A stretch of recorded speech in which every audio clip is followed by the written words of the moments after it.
Oke, untuk pembicara pertama pada hari ini, beliau adalah CEO dari EasyBiz sejak tahun 2017. Sebagai CEO, beliau bertanggung jawab untuk mengembangkan EasyBiz baik dari aspek diversifikasi layanan dan pada saat yang sama memberikan nilai tambah kepada pelanggan dengan mengoptimalkan platform berbasis teknologi. Didirikan sejak tahun 2015, EasyBiz telah membantu lebih dari 2.000 pendirian perusahaan dan perizinan usahanya. 2.000, teman-teman. Sebelum bergabung ke EasyBiz, beliau itu adalah asisten Menteri Pariwisata dan Ekonomi Kreatif dan mengawali karirnya di Pusat Studi Hukum dan Kebijakan Indonesia, hukumonline.com, dan APCO Worldwide. Beliau selain aktif menjadi narasumber untuk host training, workshop online learning, dan pelatihan mengenai OSS dan perizinan usaha, beliau juga menjadi pengajar yang tidak tetap di mata kuliah hukum perusahaan di Sekolah Tinggi Hukum Jentera. Beliau ini adalah Pak Leo Faratodi, atau biasa dipanggil Pak Leo. Selamat siang, Pak Leo. Selamat siang, Mas Pandu. Selamat siang, teman-teman. Siap, Pak Leo. Pak Leo share screen sendiri ya, Pak Leo ya? Ya, saya share screen sendiri, Mas. Siap. Bapak, waktu presentasi 15 menit ya, Pak. Nanti kita lanjut ke question and answer 15 menit juga. Oke. Silahkan, Pak Leo. Oke, jadi terima kasih atas kesempatannya, Mas Pandu. Siang ini merupakan kehormatan bagi kami, EasyBiz, bisa sharing session bersama untuk teman-teman terkait dengan aspek legalitas, terutama berkaitan dengan startup di Indonesia gitu. Untuk memastikan saya nggak lewat waktu nih, saya udah bawa timer dari dapur gitu ya. Jadi make sure waktu saya ini bisa efektif karena nanti masih ada pembicara yang lain gitu. Jadi mudah-mudahan kita bisa memaksimalkan sesi siang ini gitu, karena memang nggak mudah dalam waktu 15 menit plus 15 menit tanya jawab kita bisa optimal, tapi mudah-mudahan nanti kita bisa lanjut di sesi-sesi berikutnya. Saya mulai, saya izin share screen. Selamat siang juga ke Pak Andri dan Pak Andre yang akan jadi pembicara setelah saya. Mudah-mudahan sesi kita siang ini juga bisa menambah pengetahuan saya dan teman-teman yang lain terkait dengan aspek haki dan perpajakan. Saya izin share screen.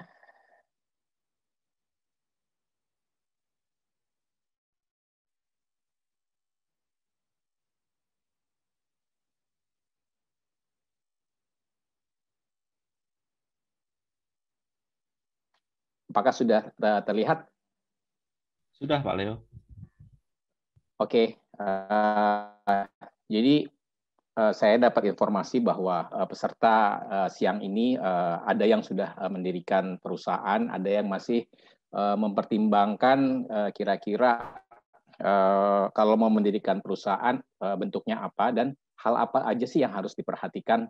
Jadi kalau ini mungkin hasil rangkuman kami ya, EasyBiz, ketika berbicara dengan orang yang akan mendirikan perusahaan, kira-kira ini poin-poin yang cukup sering kita diskusikan bareng-bareng ya, antara mereka yang mau diriin perusahaan, karena biasanya mereka mulai, saya mau diriin perusahaan tapi belum tahu bentuknya gitu ya, apakah, biasanya yang paling sering tanya tuh, saya CV atau PT gitu, tapi mereka sebenarnya belum paham apa itu CV, apa itu PT, dan kita harus gali lagi apa sih sebenarnya yang mendorong mereka untuk mendirikan perusahaan gitu ya, dan mungkin kita akan memandu mereka dari situ sampai akhirnya mereka merasa oke, saya akan dirikan perusahaan bentuknya ini karena kami merasa itu lebih cocok buat kebutuhan kami gitu ya. Nah, jadi mungkin kalau saya pilih beberapa poin di sini, mungkin yang yang mungkin sering disampaikan dari aspek profesional gitu ya, karena mereka mungkin benar-benar mau menjalankan bisnis, mau go to market gitu ya, mau ketemu dengan counterpart atau mitra bisnis. Kalau mereka perorangan gitu ya atau pribadi, mungkin kesannya kurang profesional gitu. Jadi mereka mau mendirikan perusahaan supaya terlihat lebih profesional. Kalau punya perusahaan kan otomatis kita bisa buat kartu nama gitu ya dengan PT atau CV atau nama perusahaan apapun yang kita create gitu. Kemudian ada alamatnya, ada email perusahaan, ada nomor telepon perusahaan. Itu mungkin itu bisa terlihat lebih profesional. Kemudian juga ada juga yang request mereka mau mendirikan perusahaan karena memang mau mengikuti tender dari pemerintah. Jadi udah spesifik. Saya butuh mau mendirikan perusahaan karena memang diminta gitu ya, diminta untuk ikut tender. Misalnya kalau mau ikut tender di BUMN atau di pihak pemerintah, mereka syaratnya minimal harus bentuknya CV atau PT dengan modal yang ditentukan gitu. Nah, jadi itu udah lebih spesifik. Ada juga yang mendirikan perusahaan karena mereka ada concern mengenai aspek pajak. Nah, nanti mungkin di sesinya Pak Andre bisa lebih disampaikan juga gitu ya terkait dengan tata cara perhitungan dan pelaporan pajak untuk perusahaan gitu. Jadi mereka mungkin mau memisahkan pelaporan pajak antara pribadi dengan perusahaannya gitu. Jadi mereka memilih untuk mendirikan perusahaan supaya batas-batasnya jelas gitu. Hal yang sama juga dipilih ketika mereka akan mendirikan perusahaan untuk memisahkan tanggung jawab gitu ya. Karena jangan sampai tanggung jawab pribadi itu bercampur dengan tanggung jawab perusahaan gitu ya. Mereka mau memisahkan. Jangan sampai tercampur tanggung jawab kekayaan antara kekayaan perusahaan dengan kekayaan pribadi gitu. Jadi mereka ada isu untuk ya udah nih saya mau diriin perusahaan tapi modalnya hanya misalnya 100 juta gitu ya. Jadi ini aja modal saya gitu. Saya nggak mau nanti akhirnya harta pribadi saya atau harta keluarga saya malah jadi nanti untuk untuk digunakan untuk perusahaan gitu. Jadi ada unsur pemisahan tanggung jawab. Kemudian ada juga aspek business sustainability. Jadi mereka mendirikan perusahaan ya karena mereka mau mengembangkan bisnisnya gitu ya. Jadi kalau cuma perorangan gitu mungkin mereka merasa mungkin dari aspek keberlanjutan kurang gitu ya karena kalau bentuknya perusahaan mau nggak mau mereka akan berpikir untuk bisa survive dan thriving gitu perusahaannya. Jadi mereka lebih baik mendirikan perusahaan supaya jelas juga gitu.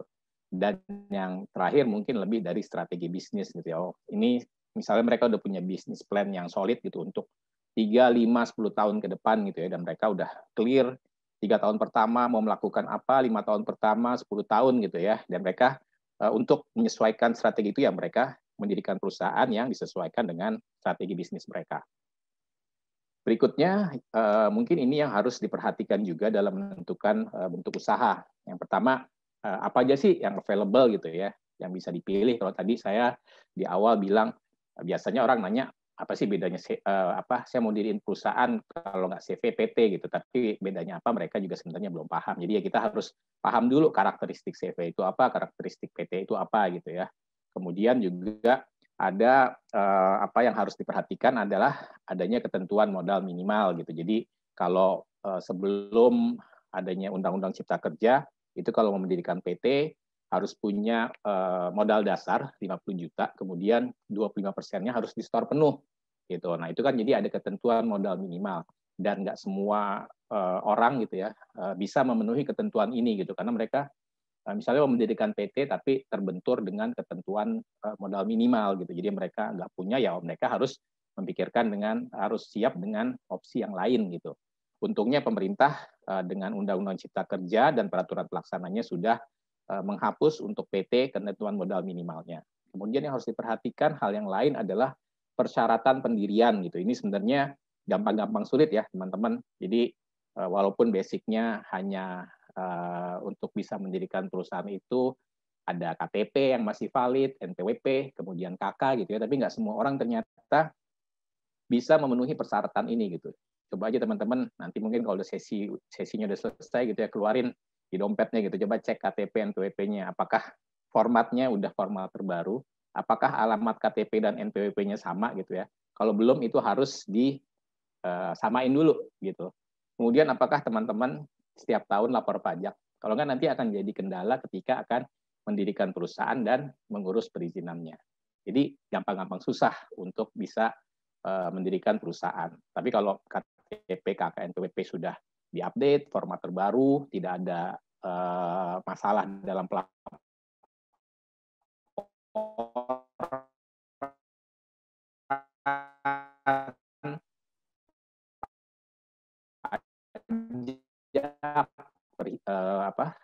tunggak ya. Kemudian juga yang harus diperhatikan gitu, karena ini berkaitan dengan persyaratan. Misalnya, salah satu contoh kalau ternyata kegiatan usahanya itu di bidang transportasi, mungkin akan ada ketentuan dari Menteri Perhubungan yang mensyaratkan bentuknya harus PT, kemudian ada modal minimal yang harus dibuktikan gitu. Jadi teman-teman harus baca peraturan di sektornya atau di industrinya, kira-kira bagaimana sih regulasinya gitu. Karena itu nanti supaya teman-teman juga nggak dari awal harus beberapa kali melakukan perubahan gitu. Karena ternyata ketika mau mau mengembangkan lebih lanjut, kita baru tahu ada regulasi terbaru yang mensyaratkan bentuk perusahaannya harus spesifik, modalnya juga harus di batas minimal tertentu gitu. Nah, itu juga harus dipelajari. Kemudian terkait dengan ketentuan perpajakan, nanti mungkin di sesi pajak juga dielaborasi, misalnya apakah ada perbedaan perhitungan dan pelaporan pajak untuk perusahaan yang bentuknya CV misalnya dengan PT gitu. Karena ini juga bisa jadi pertimbangan yang menentukan bagi seseorang yang akan mendirikan perusahaan. Dan yang paling penting yang mungkin relevan dengan sesi kita siang ini adalah untuk rencana pengembangan. Gimana sih teman-teman mau mengembangkan perusahaan ini gitu ya? Saya kasih contoh ya. Ini misalnya kita dua bentuk aja deh, yang satu CV, yang satu PT gitu ya. Kalau CV misalnya kita mau berkembang gitu ya, mau menambah modal atau mau menambah pemilik perusahaan gitu ya, prosesnya akan beda dengan ketika perusahaannya berbentuk PT gitu. Karena dalam CV itu yang dilihat adalah siapapun yang akan masuk itu dia dianggapnya sebagai pemilik gitu ya. Jadi hak dan kewajibannya sama dengan pemilik yang lain gitu. Tapi kalau bentuknya PT, PT itu kan terdiri atas saham ya. Jadi salah satu kelebihan PT itu dia terdiri atas saham. Jadi dan sahamnya itu punya nilai. Misalnya satu lembar saham di PT tersebut nilainya 1 juta gitu ya. Ketika kita akan mengembangkan, misalnya mau cari investor, kemudian mau cari pendanaan, kita bisa bilang nih, perusahaan kami nilainya satu lembar sahamnya ada 1 juta gitu ya. Nah, kami sudah mengeluarkan 1.000 lembar saham gitu. Jadi nilainya berapa tuh? 1 juta ada 1.000 berarti ada 1 miliar gitu ya. Kalau kita misalnya mau jual kepemilikan perusahaan kita, misalnya kita mau cari tambahan 500 juta gitu ya untuk bisa mengembangkan, ya berarti itu equals dengan 500 lembar saham gitu ya. Tentu dari proses dari pengembangannya mungkin lebih mudah kalau bentuknya PT. Tapi balik lagi, saya nggak menyarankan bahwa harus PT, tapi itu mungkin salah satu kelebihan PT ketika ada rencana pengembangan, karena dia lebih fleksibel gitu ya untuk mencari menambah kepemilikan saham, menambah modal, merubah susunan direksi dan komisaris, itu jauh lebih fleksibel dibandingkan kalau bentuknya bukan badan hukum atau ya dalam hal ini contohnya CV, persekutuan perdata atau firma. Leo 5 menit lagi ya Pak Leo. Ya, oke. Mungkin milestone kita siang ini adalah ada Undang-Undang Cipta Kerja yang teman-teman juga mungkin udah sempat mengikuti di media massa, sempat baca undang-undangnya. Nah, jadi ada beberapa kelebihan. Yang pertama, sekarang bisa atau dikenal adanya PT perorangan atau perseroan perseorangan gitu ya. Jadi itu lebih mudah. Kalau dulu startup mereka misalnya punya ide sendiri gitu ya, ketika mau mengembangkan mau nggak mau mendirikan perusahaan harus cari satu partner lagi gitu. Karena minimal untuk bisa mendirikan perusahaan termasuk PT sebelum adanya Undang-Undang Cipta Kerja harus ada minimal 2 orang. Tapi sekarang kalaupun sendiri kita punya ide bisnis kemudian bisa mengeksekusinya, ya bisa, why not mulai dengan mendirikan PT perorangan. Lagi pula statusnya sama-sama badan hukum, artinya ada pemisahan tanggung jawab, pemisahan harta kekayaan, dan kalau nanti mau dikembangkan lebih lanjut, kita bisa dalam tanda kutip upgrade menjadi PT Persekutuan Modal. Kemudian yang paling penting yang saya highlight di sini adalah setelah adanya Undang-Undang Cipta Kerja, ada perubahan skala usaha mikro, kecil, menengah, dan besar gitu ya. Jadi teman-teman harus paham dulu di awal gitu ya.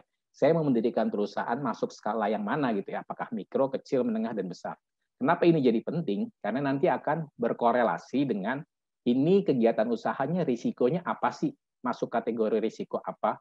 Kemudian apakah ada perizinan lanjutan yang harus saya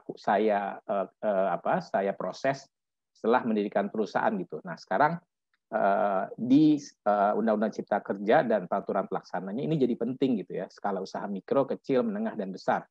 Nanti mungkin teman-teman bisa pelajari sendiri yang masuk kategori mikro, kecil, menengah, dan besar itu apa aja sih gitu. Nah, kemudian poin yang kelima juga penting. Sekarang kita harusnya akan jarang gitu ya dengar izin usaha, karena kalau dulu sebelum mulai harus punya izin gitu. Kalau sekarang perlu izin tergantung risiko usaha. Kalau risiko kegiatan usahanya masuk ke rendah, menengah rendah atau menengah tinggi ya nggak perlu izin gitu. Perlu izin ketika risiko kegiatan usaha teman-teman masuk risiko tinggi, baru perlu izin usaha. Selebihnya cukup memiliki NIB atau nomor induk berusaha.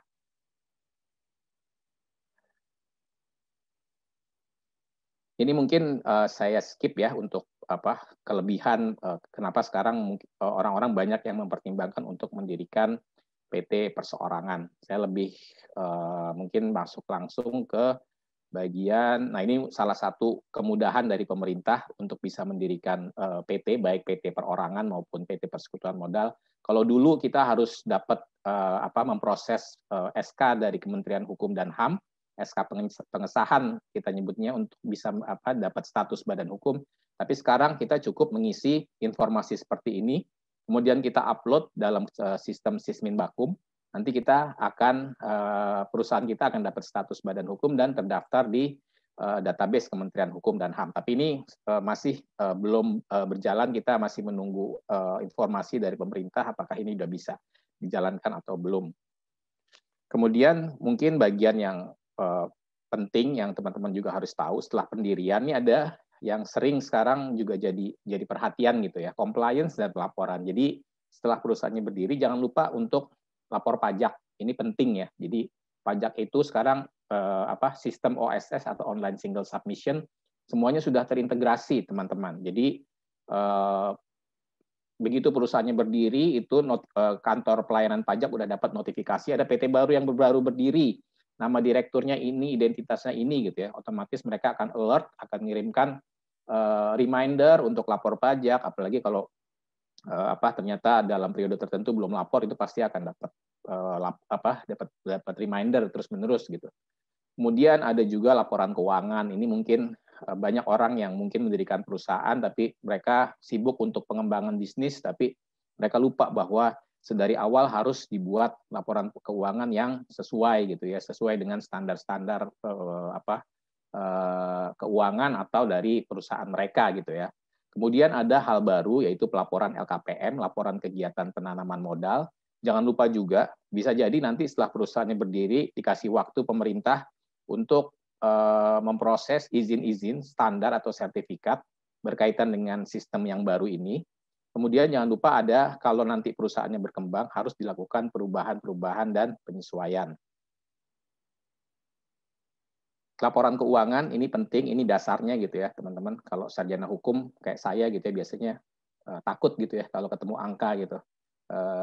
Jadi kita kalau ada yang berbau-bau ngitung biasanya agak menghindar tuh. Nah jadi kalau untuk bisnis jangan lupa harus mau nggak mau, suka nggak suka harus punya laporan keuangan karena ini nanti akan jadi dasar untuk laporan pajak, lapor LKPM, dan dasar untuk menentukan value perusahaan. Ini value-nya berapa sih berdasarkan laporan keuangan yang ada setiap tahun gitu ya. Apakah make sense dari value-nya dengan melihat laporan keuangan yang misalnya diaudit oleh akuntan publik.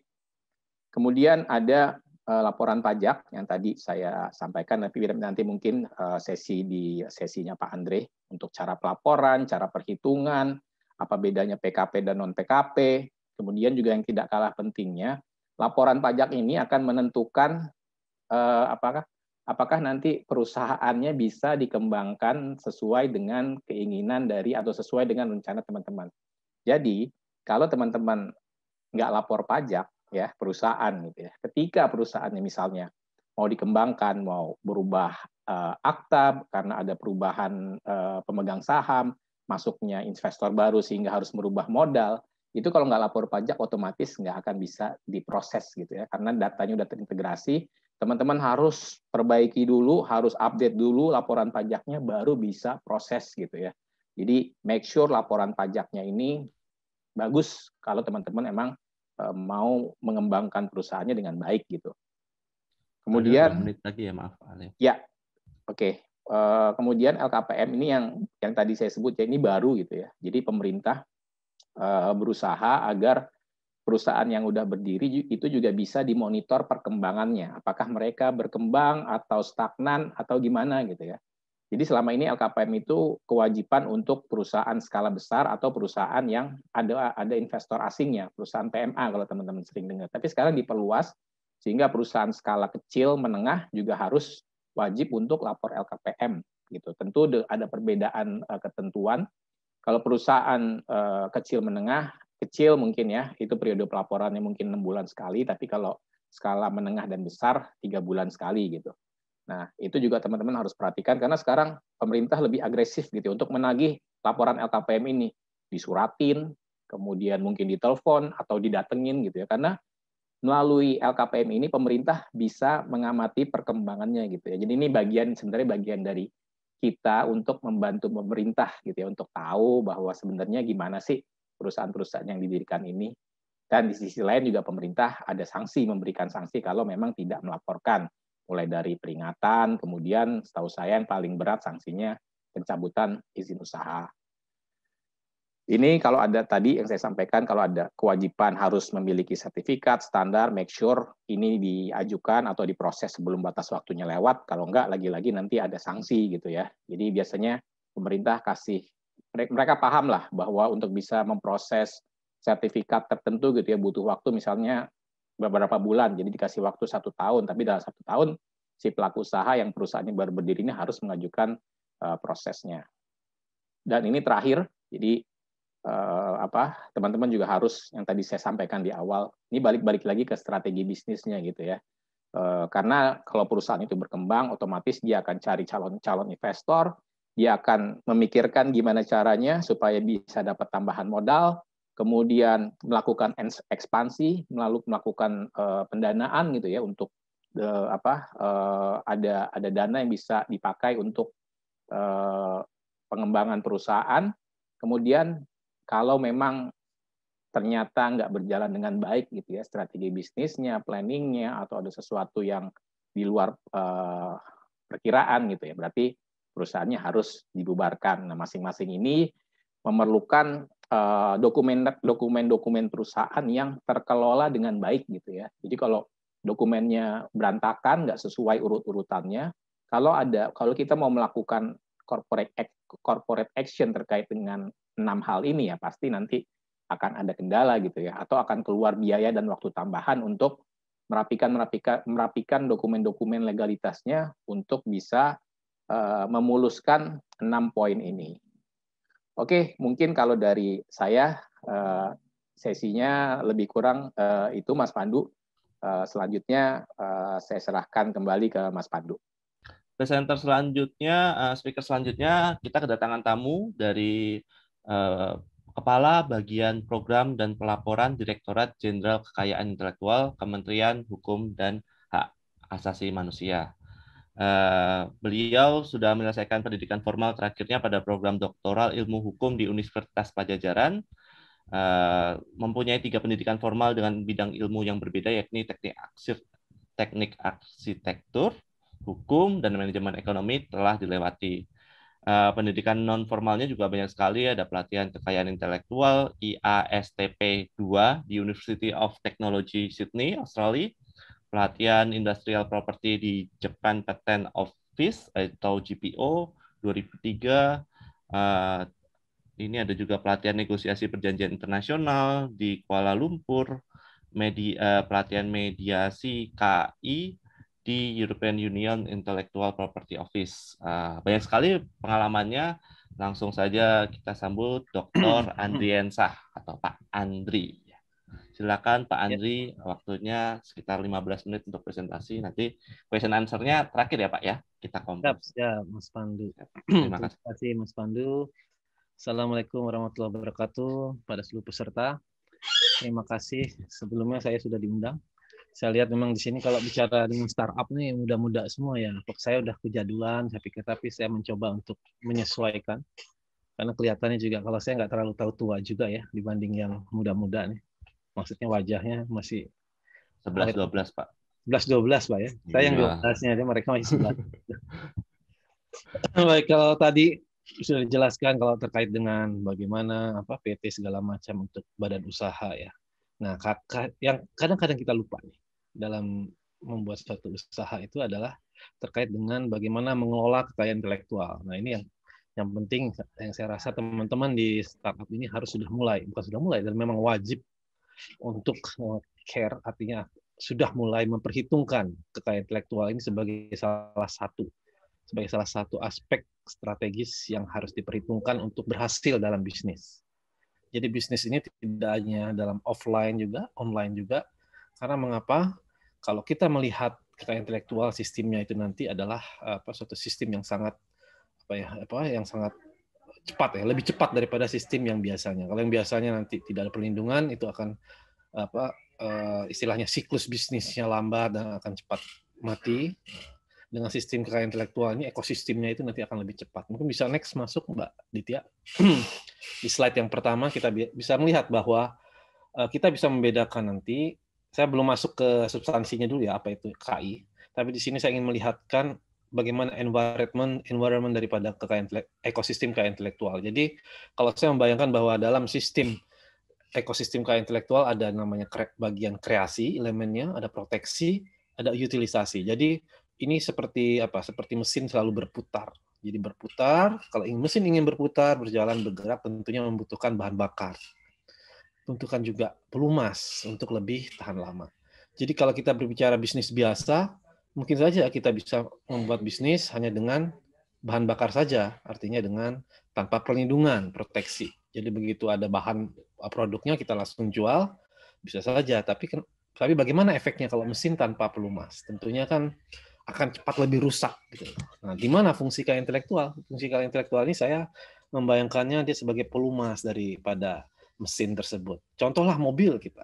Pasti secara berkala kita ganti oli, setiap hari ganti oli. Jadi di mana inovasi itu juga sama, kreativitas harus terus diputar. Jadi kalau kita nggak ganti oli, lama-lama kan mesin mobil kita akan cepat rusak. Jadi di sini fungsi dari proteksi itu kita bisa bayangkan seperti itu. Nah, dari sini perputaran inilah yang dapat mempengaruhi ekonomi kita baik secara mikro maupun secara makro. Secara mikro tentu bisnis dari teman-teman ini akan lebih cepat berputarnya dan break even point-nya juga akan cepat, return of investment juga akan lebih cepat dan kemudian terus berkembang karena ada inovasi dan kreativitas baru. Itu.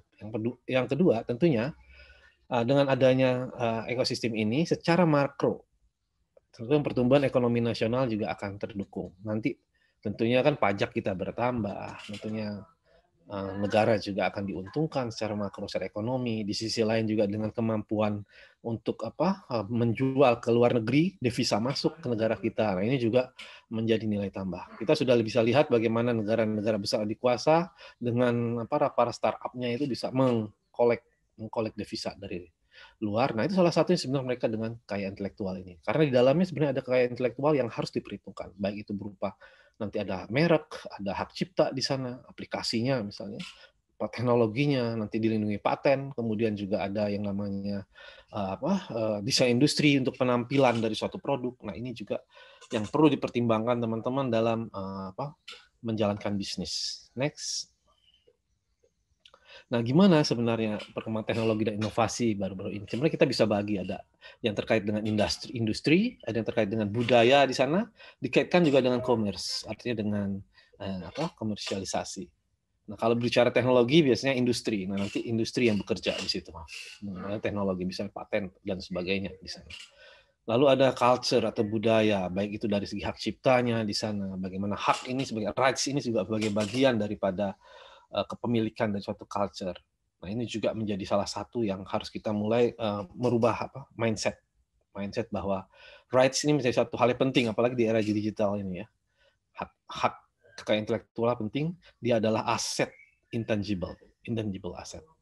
Lalu komersnya tentunya dengan inovasi. Saya merubah bagaimana cara berkreasi supaya inovatif, supaya ini bisa laku di pasaran, cara berjualan, misalnya dengan sistem-sistem sekarang, aplikasi yang bisa yang bisa lebih mudah atau menarik bagi konsumen di seluruh dunia ini juga bisa didaftarkan sebagai salah satu inovasi yang dapat membantu komersialisasi. Nah, ini 3 ini kita bisa lihat KI ini akan mempengaruhi industri, budaya, dan juga komersialisasi. Jadi roda ekonomi akan terus berputar. Next, tujuan pelindungan. Nah, tujuan pelindungan tentunya yang secara mikro ada 2 di sini, yang nomor 1 dan 2, untuk menumbuhkan inovasi baru tadi. Yang kedua itu untuk memberikan supaya hak ini punya aset yang bernilai.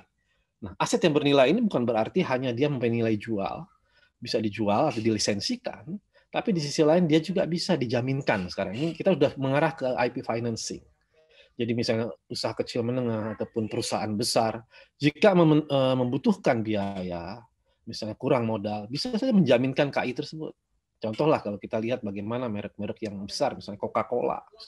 Tidak mungkin mereka mau kita beli dengan harga mungkin 10 miliar, 100 miliar. Pasti mereka ingin dengan nilai yang tinggi sekali, 10 triliun, ratusan triliun, yang baru bisa nilai mereknya itu terjual. Bayangkan, dulunya mungkin pendaftaran hanya nilainya 1 juta, 2 juta, tapi dengan perkembangan mereka berbisnis, merek itu menjadi nilainya tinggi. Ini yang menjadi salah satu bahwa merek ini mempunyai nilai aset ekonomi dan bisa ke depannya dijaminkan, dijual, bahkan dilisensikan. Yang tentunya ini semua akan membantu teman-teman juga di startup nantinya.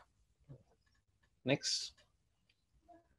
Nah, jenis haki ini ada jenis haki yang komunal, kepemilikannya, ada yang personal.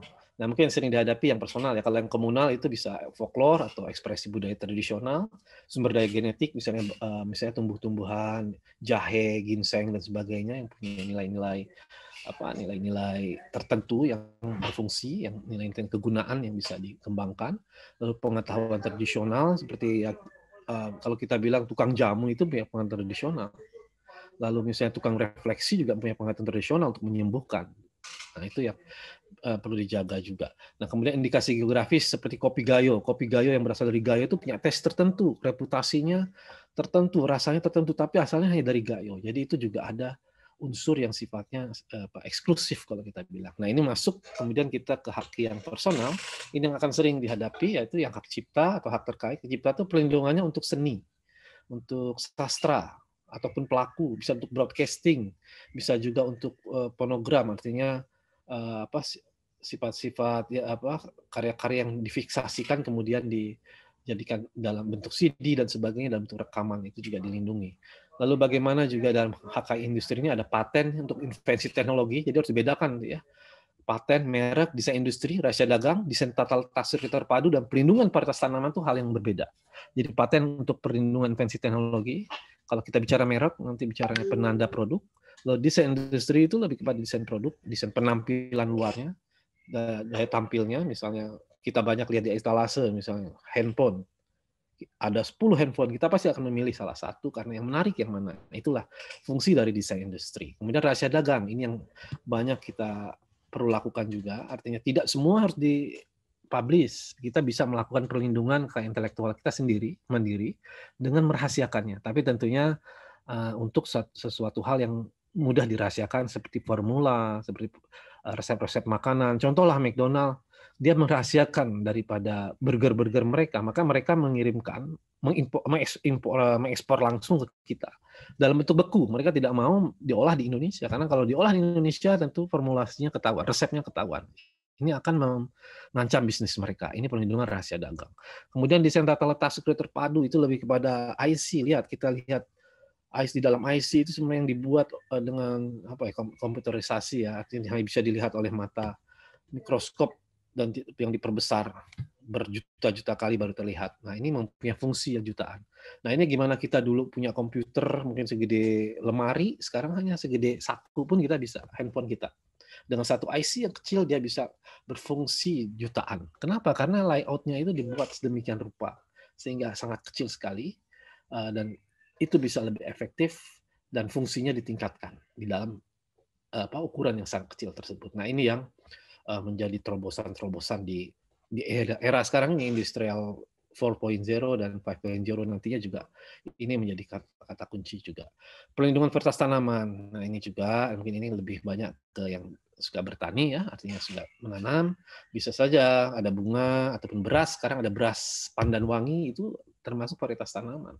Karena dari taman beras yang asalnya basicnya apa dari Cianjur kan dikembangkan dari pandan wangi. Pandan wangi dari mana? Cianjur, pandan wangi nanti dikembangkan lagi di daerah Jawa Timur misalnya, itu bisa saja nanti menjadi varietas tanaman. Artinya varietas tanaman di sini lebih kepada bagaimana kita mengembangkan tanaman-tanaman yang ada. Next. Nah, untuk mendapatkan KI itu ada 3 cara. Ada yang konstitutif, harus didaftarkan dulu. Kalau tidak ada pendaftaran, tidak ada perlindungan. Contoh, paten, merek, desain. Nah, kalau nggak didaftarkan, saya punya merek. Kemudian saya mau gugat orang. Nah, orang itu tanya, dasarnya apa perlindungannya? Kalau tidak punya sertifikat, tidak ada perlindungan. Jadi kuncinya harus didaftarkan. Merek, paten, desain industri harus didaftarkan. Tanpa pendaftaran, tidak ada perlindungan. Berbeda, kemudian yang kedua, deklaratif. Nah, itu urusannya dengan hak cipta. Kalau hak cipta itu ya otomatis. Contohnya saya membuat gambar. Begitu saya melukis sekarang gambar, itu langsung dilindungi begitu diekspresikan. Jadi otomatis perlindungannya. Itu hak cipta. Ini berbeda ya dengan konstitutif ya. Kalau hak cipta begitu saya gambar langsung dilindungi.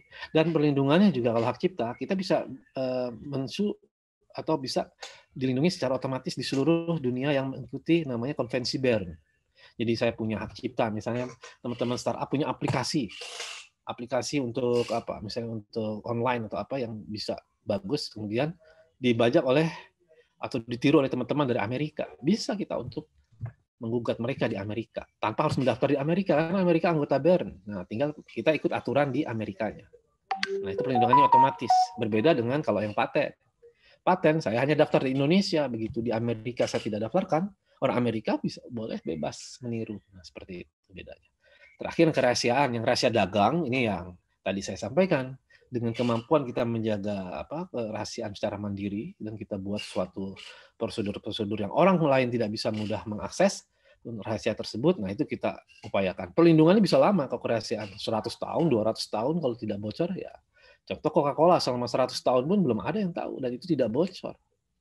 Nah, disinilah tinggal kita pilih mau yang mana. Tapi itu juga kita lihat nanti substansi yang mana pasnya masing-masing. Next. Nah, ini untuk merek. Kalau untuk merek kita lebih kepada simbol dagang. Nah, kita lihat tuh kalau sekarang di mie instan ada Indomie. Nah, Indomie itu adalah merek. Dia sebagai simbol dagang. Dimanapun kita berada, Indomie ini diekspor ke Jepang. Tetap orang tahu begitu Indomie sumber dari mana? Oh, dari Indofood, dari Indonesia. Gitu. Jadi di situ kita bisa melihat sumber daripada barang tersebut dan juga kualitas biasanya sampai ke sana. Bagaimana mendaftarkannya? Sekarang semua online. Pokoknya kita udah tidak ada lagi offline. Jadi teman-teman dari startup mungkin sudah familiar dengan sistem online. Tentunya akan lebih mudah untuk mendaftarkan. Nah, ini lihat alurnya. Nanti bisa juga mengakses website kami di www.dgip.id. Itu bisa diakses, dilihat di sana nanti bagaimana cara mendaftarnya, ada panduannya, bagaimana cara buat akun, bagaimana jika mendaftar, persyaratannya apa saja, untuk mengupload bagaimana, membayar, kode billing dan sebagainya. Kami sudah online semua, jadi ini akan lebih mudah untuk diakses oleh teman-teman dan untuk memudahkan teman-teman mendaftarkan kekayaan intelektual. Ini merek yang pertama, dilindunginya 10 tahun dan dapat diperpanjang. Kalau merek dapat diperpanjang, sudah 10 tahun saya harus perpanjang lagi. Nah, perpanjangan. Kalau saya udah bosan dengan merek itu, misalnya, bisa saja saya tidak perpanjang, tapi orang lain bisa memakai. Atau saya mungkin bosan, saya bisa jual juga ya ininya mereknya gitu, ke orang lain. Jika sudah punya nilai-nilai daripada ekonomi yang cukup. Lanjut. Andri 5 menit lagi. Ya, siap yang hak cipta, ini bisa kita lihat, ini lain lagi, ini lebih ke seni, sastra, musik ya. Dan sumber hidup dan perlindungan sumber hidup plus 70 tahun rata-rata untuk lagu. musik, buku tulis, dan sebagainya. Aplikasi komputer, program komputer juga termasuk. Next, ini sekilas saja. Desain industri untuk penampilan tadi, lanjut. Ini 10 tahun perlindungannya, tidak bisa diperpanjang, dan ini invensi paten, yang teknologi. Jadi tidak hanya yang rumit, yang sederhana pun kalau kita lihat ini sedotan, tadinya lurus, sekarang bengkok, nah itu ada patennya. Dan itu royaltinya sangat tinggi. Dari berapa produksi, jutaan produksi, dia akan dapat royalti misalnya dari nilai produknya. Misalnya dari 1 sedotan, harga 1 sedotan 10 perak, dia bisa dapat misalnya 1-2 perak saja dikalikan berjuta-juta, itu akan memberikan keuntungan bagi mereka, bagi inventor. Lanjut. Nah, ini untuk pengajuan permohonan kami dengan online, jadi namanya ada program iProline, bisa diakses nanti, dan juga karena di pandemi ini kami mengalami kesulitan, kalau tatap muka kami buat loket virtual, ini juga sangat membantu untuk memasukkan pendaftaran KI secara virtual. Next. Dan untuk kemudahan juga kami berikan juga kemudahan bagi PNBP, bagi usaha mikro dan kecil, yaitu biaya pendaftaran lebih murah. Contohnya merek lah, kalau umum itu 1.800.000, tapi begitu kita masuk dalam usaha mikro dan usaha kecil, itu bisa hanya 500.000 per kelas. Jadi lebih dari 50%, 70% lah mungkin diskonnya untuk UMK. Lanjut. Nah, di Undang-Undang Cipta Kerja sama juga, kami juga ada kemudahan, terutama untuk pemberdayaan dan perlindungan UMKM, yaitu fasilitasi pelayanan KI untuk UMK, baik itu kemitraan, insentif, ataupun pembiayaan. Lanjut, next. Nah, ini contohnya, next-nya kita bisa lihat di Undang-Undang Cipta Kerja, tadinya kalau mengurus paten sederhana kami tentukan 12 bulan, kami buat menjadi maksimal 6 bulan. Ini satu terobosan juga, kemudahan bagi teman-teman kalau mau daftar lebih cepat. Lanjut. Merek yang tadinya 9 bulan, sekarang yang 6 bulan. Kita coba buat terobosan yang lebih cepat. Nah, ini juga. Nah, bagaimana dengan startup di sini? Startup biasanya ada teknologi di sana, ada logo, ada aplikasi. Teknologi bisa daftaran paten, logonya kalau memang untuk dagang, untuk trademark, bisa juga logonya untuk copyright kalau hanya sekedar gambar. Aplikasi, nah ini juga copyright. Nah, nanti bisa mengarahnya ke sini untuk pendaftarannya. Untuk penelusuran bisa nanti ke tempat penelusuran kami, ada namanya Pusat Data Kekayaan Intelektual (PDKI), di sebelah kiri bisa kita lihat untuk diakses ya, nanti bisa kalau mau melihat pendaftaran yang sudah dilakukan di KI. Lanjut, next. Nah, kalau yang ini lanjut, Mbak Ditya. Ya, artinya di sini manfaatkan KI ini ada lisensi. Bisa ada yang sudah terdaftar, ada yang belum terdaftar. Kalau sudah terdaftar, itu ada haknya, kita harus lisensi memakainya. Mau lisensi ataupun joint development, likuidasi, segala macam, ada aturannya ya, lisensinya. Tapi kalau hak kekayaan intelektual itu public domain, itu kita bisa pakai. Artinya kalau tidak perlindungan, semua orang bisa memakai kekayaan intelektual tersebut. Jadi ada dua hal yang harus diperhatikan. Lanjut. Kepemilikannya juga kita bisa dapat, yaitu dari lisensi itu ada royalti biasanya. Selain royalti juga bisa aset KI ini dapat menambah nilai jika perusahaan merger misalnya, karena di situ ada saya bilang aset ekonominya. Lanjut. Nah, konsep perlindungannya sebenarnya ada 3 di sini, ada dari segi pertama pencegahannya, kedua pengaduan, dan penegakan hukumnya. Oke. Lanjut, dan kita semua delik aduan ya. Yang punya hak mengadu baru bisa beraction. Ini juga contoh pelanggaran-pelanggaran, jadi dapat dilakukan mulai pengaduan KI kalau ada laporan, bisa mediasi kami membantu, dan penutupan situs. Jadi ada situs misalnya yang kontennya dicurigai melanggar hak cipta, misalnya itu bisa diajukan ke kami dan artinya untuk bisa di close. Nanti kami kerjasama dengan Kominfo untuk penutupan situs tersebut. Lanjut. Hasil penanganan pelanggaran KI itu biasanya berupa kalau P21 pengadilan, mediasi, ada kesepakatan misalnya, dan penutupan situs biasanya rekomendasi untuk penutupan. Ini yang kami output dari kami, dari penanganan pelanggaran KI. Lanjut. Nah, startup yang sudah, misalnya contoh untuk startup ya, dengan HAKI itu biasanya perlindungan terkait dengan e-commerce, sudah ada misalnya Tokopedia, Shopee yang mendaftar, untuk transportasi, Gojek, Grab, ini banyak sekali juga, untuk kesehatan, Halodoc, finance, contohnya OVO, Dana, semua ini sudah dilindungi melalui merek. Lanjut. Mungkin nanti menyusul teman-teman startup yang ada sekarang atau memang sudah daftarkan. Ini saya akan memperlihatkan yang sudah terdaftar, berapa mereknya, misalnya untuk Gojek di sini. Untuk mereknya cukup banyak, sudah mendaftarkan. Next. Nah, kemudian juga untuk patennya juga mereka sudah aktif mendaftarkan. Untuk patennya bahkan saya lihat layanan koneksi, metode pengolahan media iklan, lalu nama mereknya pun banyak, Gomet dan sebagainya, itu sudah didaftarkan. Go News. Next. Tokopedia juga sama, sudah mendaftarkan baik ciptaan maupun merek. Di sini kita bisa lihat banyak sekali ya karya-karya tulis dan juga bagaimana merek-merek mereka beraneka ragam variannya. Lanjut. Traveloka juga sama, seperti itu. Banyak sekali varian mereknya sudah terdaftar. Lanjut. Dan terima kasih, kalau ini sudah public domain, jadi kalau terima kasih silahkan digunakan. Saya rasa itu presentasi dari saya. Terima kasih, Mas Pandu. Ya. Lanjutkan ke pembicara berikutnya. Siap, terima kasih Pak Andri, luar biasa sekali presentasinya. Banyak sekali ya teman-teman sudah bisa mencatat tadi, ada ternyata dibagi jadi 3 tujuannya ya, untuk proteksi juga, kreasi, utilasi ya Pak. Terus perlindungannya ke personal, ke industri, bercabang lagi gitu. Tapi dan banyak tadi terobosan dari pemerintah untuk melakukan selama COVID ini lockfit ya Pak tadi, loket virtual. Loket virtual. Loket virtual. Kemarin ada tuh Pak yang kita sempat diskusi untuk pendaftaran. Mungkin nanti teman-teman ada yang mau bertanya, kita taruh di question answer terakhir ya Pak ya. Siap. Siap, terima kasih Pak Andri. Mohon tunggu sebentar. Kita lanjut dulu ke pembicara terakhir kita untuk hari ini. Beliau itu registered as tax consultant at Rashidi Consultant. Pendidikan formalnya terakhir itu dari pertama di STIE Perbanas, lalu lanjut di Universitas Trisakti, Magister Akuntansi di 2017. Izin praktek konsultan pajak, Brevet A 2013, Brevet B 2014, dan keanggotaan Provisi Ikatan Konsultan Pajak Indonesia atau IKPI. Dan ya, sekarang beliau sebagai Associate Partner Rashidi Consultant. Pak Cita Nindya Andrianto atau biasa dipanggil Pak Andre. Pak Andre, sudah siap Pak Andre? Ya, sudah siap. Siap, silakan Pak Andre, 15 menit, sekitar 15 menit. Ya. Oke, baik. Ya, terima kasih atas introduction-nya untuk Pak Pandu. Kita mulai aja ya. Jadi kita sebetulnya kalau ngomongin teks, mungkin satu hari pun juga nggak akan cukup ya, karena teks itu sangat kompleks dan apalagi hitungannya banyak, mayoritas hitungan semua, materinya sangat banyak. Jadi sebetulnya ini saya dikasih 15 menit, mungkin kalau ibarat kita beli durian baru bisa ngerasain ternyata durian itu tajam ya.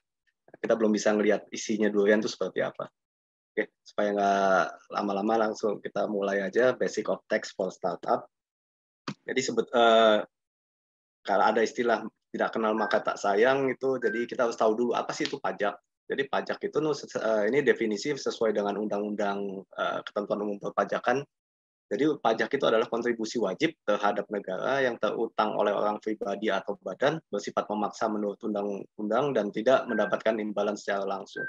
Artinya setiap orang, baik itu orang pribadi ataupun badan, berpotensi terutang pajak dan wajib untuk dilaksanakan kewajiban perpajakannya. Dan undang-undang dapat memaksa wajib pajak itu untuk membayar pajak sesuai dengan ketentuan yang ada. Dan sebagian orang pernah bertanya, saya sering banget dengar istilah, kita ini udah bayar pajak kok nggak mendapatkan apa sih benefitnya kita bayar pajak. Nah, ternyata di undang-undang udah dijelaskan bahwa memang tidak akan mendapatkan imbalan secara langsung. Hal ini berbeda kalau misalnya kita membayar sebuah retribusi.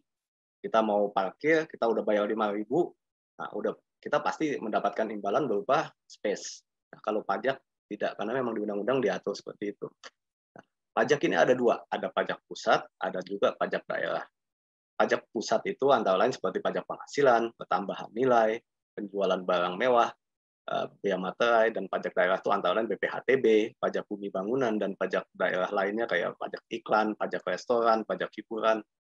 Jadi untuk samakan persepsi, jadi kita akan membahas pajak pusat, yang mana ini adalah di bawah Kementerian Keuangan, di bawah Direktorat Jenderal Pajak. Kalau pajak daerah ini wilayahnya Pemda, jadi kita nggak akan membahas ke situ. Sebelumnya saya yakin semua udah pada tahu ya, NPWP, baik itu pribadi ataupun perusahaan baru berdiri pasti dikasih NPWP. Jadi NPWP itu merupakan sarana administrasi, jadi identitas dari masing-masing wajib pajak yang digunakan untuk melaksanakan hak dan kewajiban perpajakannya. Tanpa NPWP kita nggak bisa melaksanakan hak dan kewajiban kita untuk perpajakan. Kewajiban secara umum wajib pajak badan ini kewajibannya ada 2, ada pajak penghasilan, ada pajak tambahan nilai. Objeknya yang beda adalah objeknya. Pajak penghasilan terjadi ketika seseorang atau perusahaan tersebut menerima penghasilan. Kalau dia nggak ada penghasilan maka tidak terutang pajak penghasilan. Nah, kalau tambahan nilai, objeknya adalah transaksi. Ketika dia melakukan transaksi, otomatis akan dikenakan pajak pertambahan nilai atau PPN. Nanti akan kita bahas lebih lanjut. Pajak penghasilan ada PPh 21, 22, 23, 26, 4 ayat 2, dan juga PPh badan. Oh ya, saya jelaskan dulu. Untuk PPh 21, 22, 23, 26, dan 4 ayat 2 sifatnya adalah memotong. Di mana sebuah perusahaan jika akan membayar vendor atau siapapun itu yang masuk dalam objek PPh pasal 21, 22, 23, 26, dan 4 ayat 2 wajib melakukan pemotongan PPh. Kalau tidak, yang bertanggung jawab adalah perusahaan yang melakukan pembayaran tersebut. Jadi ya suatu saat kalau yang akan dikejar orang pajak jika perusahaan itu tidak melakukan pemotongan adalah perusahaannya sebagai pihak pembayar. Jadi objeknya apa nih? Nah, ada semua di sini. PPh 21 adalah penghasilan pembayaran yang dilakukan oleh perusahaan terhadap orang pribadi dalam negeri. Dalam negeri ini berbeda dengan bukan warga negara ya. Jadi dalam negeri yang dimaksud adalah orang yang udah tinggal di Indonesia lebih dari 6 bulan aja udah dianggap sebagai wajib pajak dalam negeri. Dia akan mengikuti ketentuan perpajakan dalam negeri. Walaupun dia WNA, tapi udah 3 tahun di Indonesia, maka dia dianggap sebagai wajib pajak dalam negeri. Perhitungannya akan menggunakan perhitungan PPh pasal 21. Nah, jadi setiap ada imbalan yang dibayarkan kepada orang pribadi dalam negeri wajib dilakukan pemotongan PPh pasal 21. Apapun itu, gaji, upah, honorarium, tunjangan, dan pembayaran lain dalam nama dan bentuk apapun. Nah, tarifnya progresif, ada 5% untuk 50 juta pertama, 15% untuk 50 juta sampai 250 juta, 25% untuk 250 juta sampai dengan 500 juta, 500 juta, di atas 500 juta 30%. Nah, yang ini akan diterbitkan Sri Mulyani adalah yang di atas 5 miliar. Di atas 5 miliar akan dikenakan tarif 35%.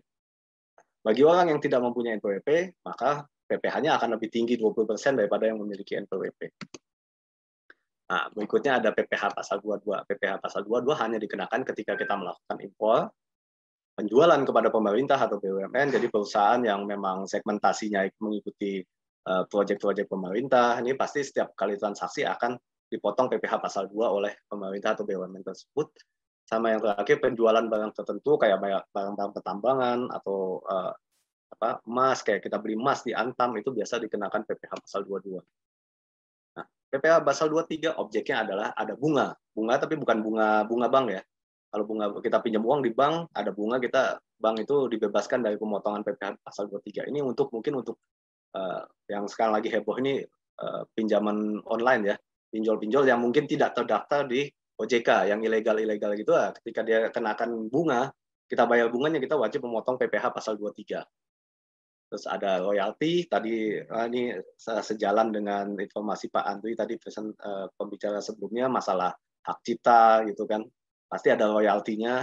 Nah, pembayaran royalti itu harus dikenakan PPh pasal 23. Nah, ini ya hadiah. Kalau misalnya perusahaan itu mengikuti suatu kegiatan, mendapatkan hadiah atau penghargaan atau bonus, dia dikenakan PPh pasal 23. Ada juga sewa harta, kendaraan, mesin, alat-alat sewa pesawat. Pesawat enggak, kendaraan, mesin, itu rata-rata kena PPh pasal 23. Ada juga jasa. Ini jasa ini sangat luas. Ada listnya cukup panjang. Jadi biasanya pembayaran jasa kepada yang penerimanya wajib pajak badan itu dikenakan PPh pasal 23. Kalau wajib pajak orang pribadi kenanya PPh pasal 21.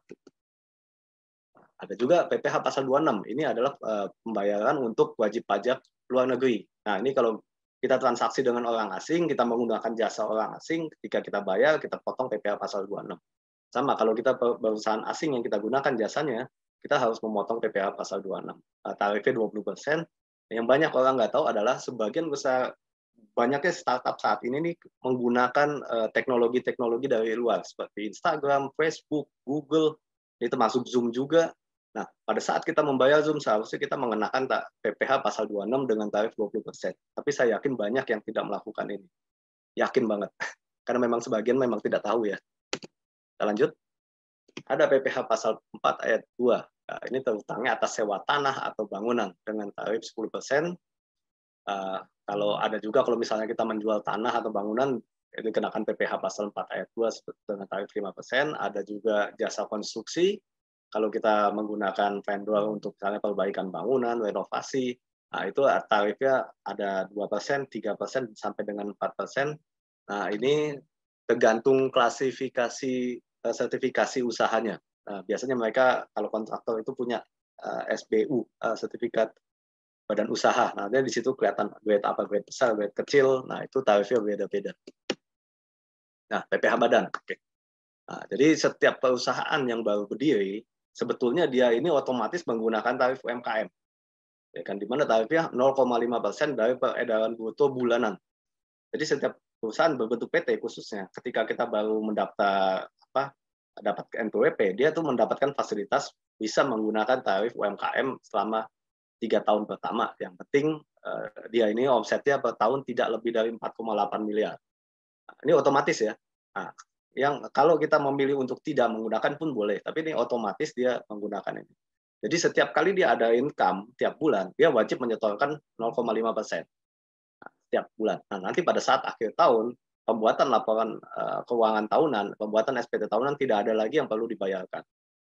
Untuk yang perusahaan yang menggunakan tarif UMKM ini, dia KPP tidak melihat struktur, mau nggak peduli dia apakah perusahaan ini akan untung, apakah rugi 100%, dia nggak peduli karena yang dikejar hanya revenue bulanan. Setiap ada omset, dia akan kena PPh 0,5%. Berbeda dengan yang menggunakan tarif Undang-Undang PPh. Tarifnya itu antara 11 sampai 22% proporsional. Ini adalah perusahaan yang mungkin pada saat pendirian usaha dia memilih untuk tidak menggunakan UMKM, atau perusahaan yang mungkin peredaran usahanya dalam setahun dia lebih dari 4,8, ataupun juga perusahaan yang berdiri lebih dari 3 tahun. PT yang telah berdiri lebih dari 3 tahun, otomatis dia menggunakan Undang-Undang PPh. Bedanya apa? Nah, kalau Undang-Undang PPh ini, kita yang dikenakan PPh adalah labanya, laba fiskal, bukan laba komersial. Jadi kita harus bikin laporan keuangan dulu, pendapatan berapa, biaya berapa, dapatlah namanya laba komersial, secara komersil.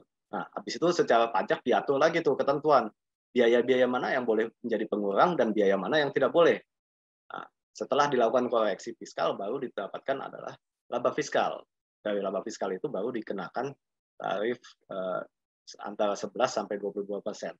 Yang di bawah 4,8 dapatnya 11%, antara 4,8 miliar sampai dengan 50 miliar proporsional, nanti ada rumusnya, dan di atas 50 miliar kena tarif 22%. Nah, ini PPN. PPN hanya dikenakan bagi PKP. Jadi perusahaan yang telah dikukuhkan menjadi PKP, dia wajib mengenakan PPN atas transaksinya. Apa itu PKP? PKP adalah semacam pengukuhan yang dilakukan oleh kantor pajak terhadap perusahaan yang memang mau dikukuhkan sebagai PKP atau memang transaksinya di atas 4,8 miliar dalam 1 tahun. Nah, nanti kalau kita sudah dikukuhkan terhadap menjadi PKP, setiap penjualan baik itu jasa atau barang, yang penting nanti ada di Undang-Undang PPN itu barang-barang apa aja yang terkena PPN, dan apa-apa saja yang tidak terkena PPN. Kalau dia transaksinya menjual barang atau jasa yang masuk kategori kena PPN, otomatis dia wajib memungut PPN 10% dari setiap tagihannya. Nah, ini sebetulnya kalau dilihat PPN ini sebetulnya bukan sebagai perusahaan ketika kita menagih ke klien, ini bukan uang kita gitu. Karena kenapa? Ketika kita buat tagihan, contoh tagihan 100.000 plus PPN 10.000. Jadi sebetulnya PPN itu hanya uang dari pihak klien kita yang akan customer, yang akan bayar numpang di rekening kita, makanya wajib disetorkan ke kantor pajak. Nah, jadi sebetulnya PPN ini dikenakan untuk konsumen akhir, bukan sebagai perusahaan yang menjual jasa. Tarifnya adalah 10%. Nah, kewajiban perusahaan apa? Kewajiban perusahaan adalah pertama menghitung pajak terutang baik itu PPh ataupun PPN. Setelah itu menyetorkan ke kas negara. Setelah menyetorkan, jangan lupa melaporkan. Kenapa? Sebagian orang taunya ketika dia merasa karyawannya khususnya ya, dia bekerja sudah dipotong PPh, sudah, oh saya udah dipotong pajaknya. Padahal enggak, setiap orang yang punya NPWP wajib melaporkan penghasilan tersebut melalui SPT, surat pemberitahuan tahunan, atau SPT masa, surat pemberitahuan pajak terutang masa. Nah, ini ya hal-hal yang sebagian tidak dipahami orang, bahwa ketika kita punya NPWP, otomatis pada tanggal tersebut kita memiliki NPWP, tanggal tersebut pula kita memiliki kewajiban untuk melakukan kewajiban perpajakannya. Kenapa? Oke, saya jelaskan dulu. Untuk batas waktu penyetoran pajak itu adalah untuk PPh tanggal 10, untuk PPN akhir bulan. Untuk pelaporannya PPh tanggal 20, PPN akhir bulan. Kalau kita terlambat, apa sanksi? Terlambat lapor, sanksinya mungkin nggak terlalu besar ya, PPh 100.000, PPN 500.000, dan SPT tahunan 1 juta. Yang takut adalah ketika kita tidak menyetorkan pajak, sanksinya adalah 2%. 2% per bulan.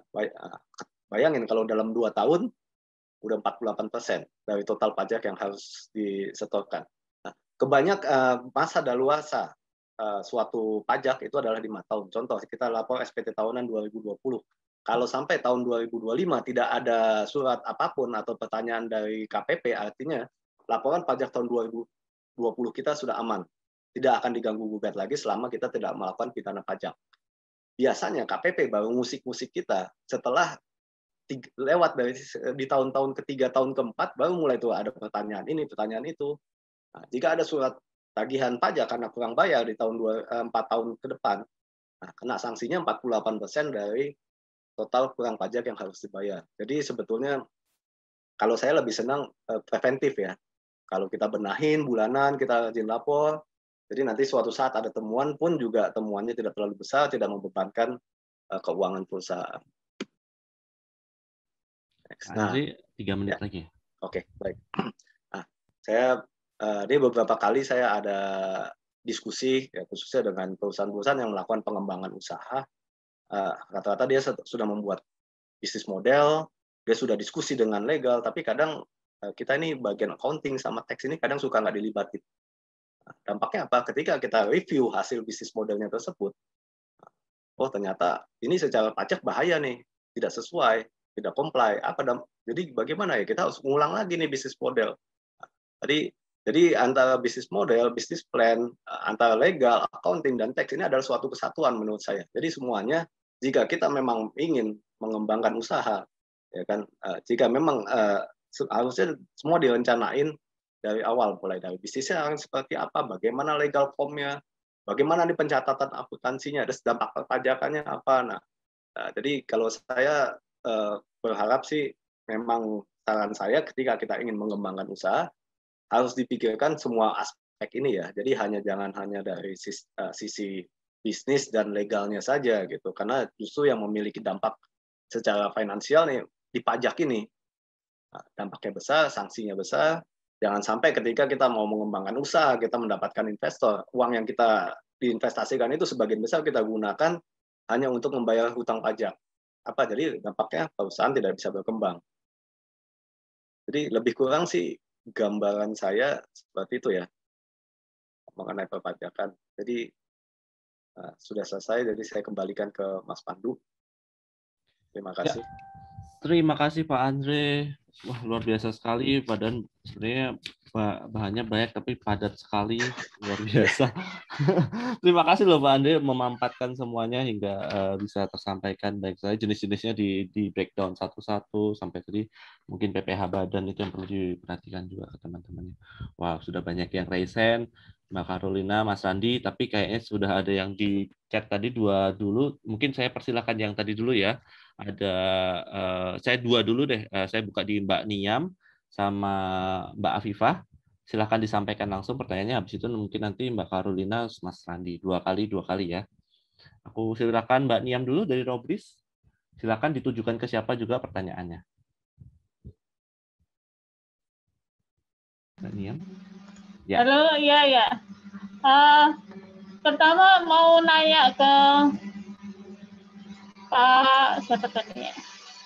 Pak Leo, mau naik ke Pak Leo tadi masalah perhitungan valuasi usaha itu ada standar nggak ya untuk menghitung itu dari laporan keuangan gitu? Karena ini kita kalau ditanya gitu ya, atau mungkin kita berusaha menghitung itu kita pakai kalkulator otomatis yang ada di web kayak gitu. Nah, mungkin boleh diajarin cara menghitung dari valuasi dari laporan keuangan gitu. Terus kedua, kalau ada anggota atau pemegang saham baru itu harus nggak sih dimasukin ke akta kayak gitu? Gitu. Terus ada pertanyaan lagi buat Pak Andri. Saya mau nanya masalah legal, kan produk Robris ini kayak handcraft ya, termasuk handcraft. Tapi kita kayak punya pattern sendiri, pattern yang kita buat di produk gitu, di material. Nah, bisa nggak sih pattern ini tuh dipatenin gitu? Karena kita ada partner yang dia tuh jualannya juga internasional kayak gitu ya, tapi dia pengen hak eksklusif atas pattern ini gitu, padahal kita yang mengembangkan gitu kan. Nah, jadi kita pengen oke, kita bisa, tapi kita pengen ini tuh bisa dipatenkan gitu, itu bisa atau enggak? Kalau misal nggak bisa, kira-kira apa nih yang bisa kita lakukan? Misal katakan kita menyiapkan kontrak gitu ya, gimana nih caranya supaya kita bisa tetap di kontrak itu tuh bisa menegaskan kalau kita tuh bisa tetap keep atas pattern yang kita buat ini gitu. Makasih. Thank you Mbak Niam. Robris kayaknya lagi di workshop ya nih ya. Tadi ya, agak berisik ya. Thank you banget tentang valuasi laporan keuangan. Lalu ketika ada yang punya saham baru, masukkan akta atau tidak. Lalu terakhir tadi patternnya sendiri ya. Robris karena recycling jadi property, ada pattern sendiri. Kita kedua dulu, kita tampung dulu. Tadi ada ke Pak Leo sama Pak Andri. Mbak Afifah, silakan Mbak Afifah. Terima kasih Kak Pandu. Ya, terima kasih banyak Pak paparannya. Ini mau ada beberapa pertanyaan. Yang pertama untuk Pak Leo, ini saya kan ngecek websitenya EasyBiz Pak. Terus saya ngelihat untuk jasa pendirian yayasan atau perkumpulan itu lebih mahal dan lebih lama dibandingkan PT. Saya ingin tahu itu kenapa dan pertimbangannya seperti apa gitu. Nah, kemudian untuk Pak Andri, saya mau tanya Pak, tadi menarik tentang yang hak paten. Nah, itu kan dia jangkanya 20 tahun, kemudian tidak bisa diperpanjang ya, kalau nggak salah. Nah, itu berarti apakah suatu produk atau kekayaan intelektual itu menjadi milik publik dan orang bisa bebas pakai, atau seperti apa, dan pertimbangannya kapan kita harus menghak patenkan itu? Terima kasih. Sip, terima kasih Mbak Afifah dari Solusi Banjir.id. Mungkin bisa ke Pak Leo dulu. Ada 2 pertanyaan, lalu nanti lanjut ke Pak Andri. Silakan Pak Leo.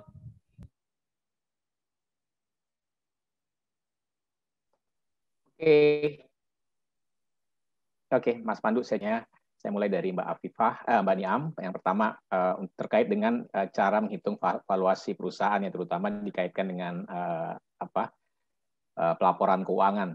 Kalau dari kami, kebetulan memang yang tadi saya sampaikan di sesi saya bahwa untuk pelaporan keuangan, pelaporan pajak itu memang jadi sesuatu yang penting sebenarnya, tapi bukan ranahnya kami gitu ya. Tapi kami selalu menyarankan bahwa kalau untuk perusahaan, terutama yang baru berdiri gitu ya, jangan melupakan aspek untuk masalah pelaporan keuangan gitu ya. Jadi kan masih cukup banyak opsi yang tersedia, bisa menggunakan software atau aplikasi yang ada gitu ya. Kemudian mungkin bukti-buktinya juga masih bisa disimpan dengan balik-balik lagi menggunakan teknologi gitu. Tapi nanti ketika dalam proses penyusunannya bisa minta bantuan orang yang memang memahami tata cara pelaporannya gitu. Tapi intinya supaya ini jadi salah satu PR bagi startup bahwa laporan keuangan jangan lupa gitu ya, untuk segera begitu perusahaannya jalan, kemudian udah mulai ada transaksi, ada jual beli gitu ya, itu juga harus rapi catatannya gitu, karena nanti ya balik-balik lagi implikasinya ke pajak, ke LKPM, itu akan lebih mudah untuk men-trace-nya kalau memang dari awal pencatatannya udah rapi gitu. Jadi silakan gunakan tools, aplikasi, atau ya mungkin bisa hire orang untuk bantu untuk mulai membuat pelaporan keuangan sesuai dengan ketentuan. Yang kedua, terkait pertanyaan kalau ada pemegang saham baru apakah harus dimasukkan di akta, itu jelas. Jadi memang perusahaan itu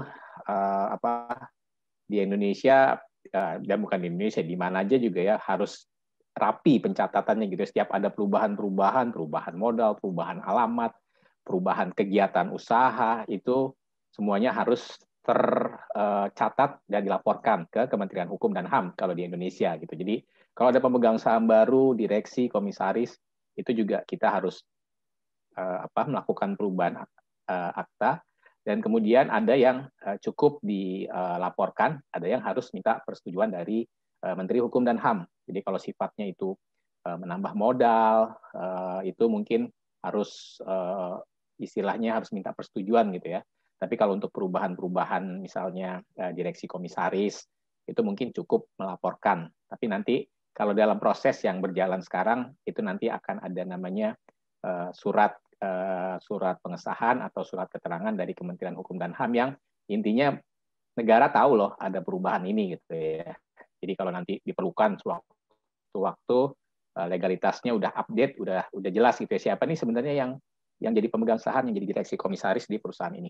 Kemudian pertanyaan Mbak Afifah tadi berkaitan dengan sorry kok saya jadi miss ya. Yang yayasan. Oh oke. Ya.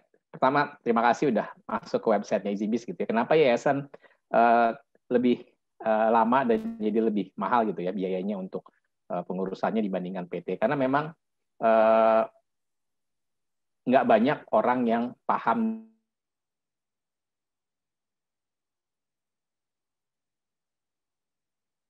Aduh, terputus ya. Pak Leo.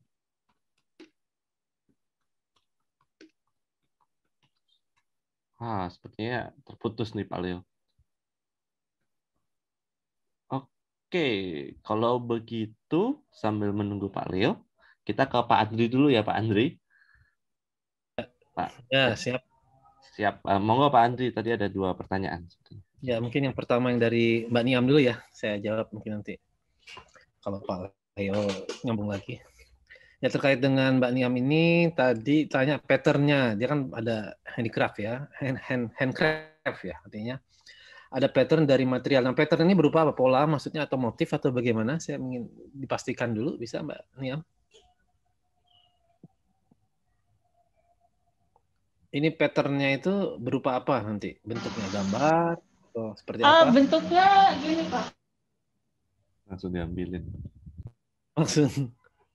Langsung contoh fisik nih. Iya, langsung contoh fisik Pak. Lagi di bengkel soalnya Mbak Niam gitu. Oh gitu, ya pas lah.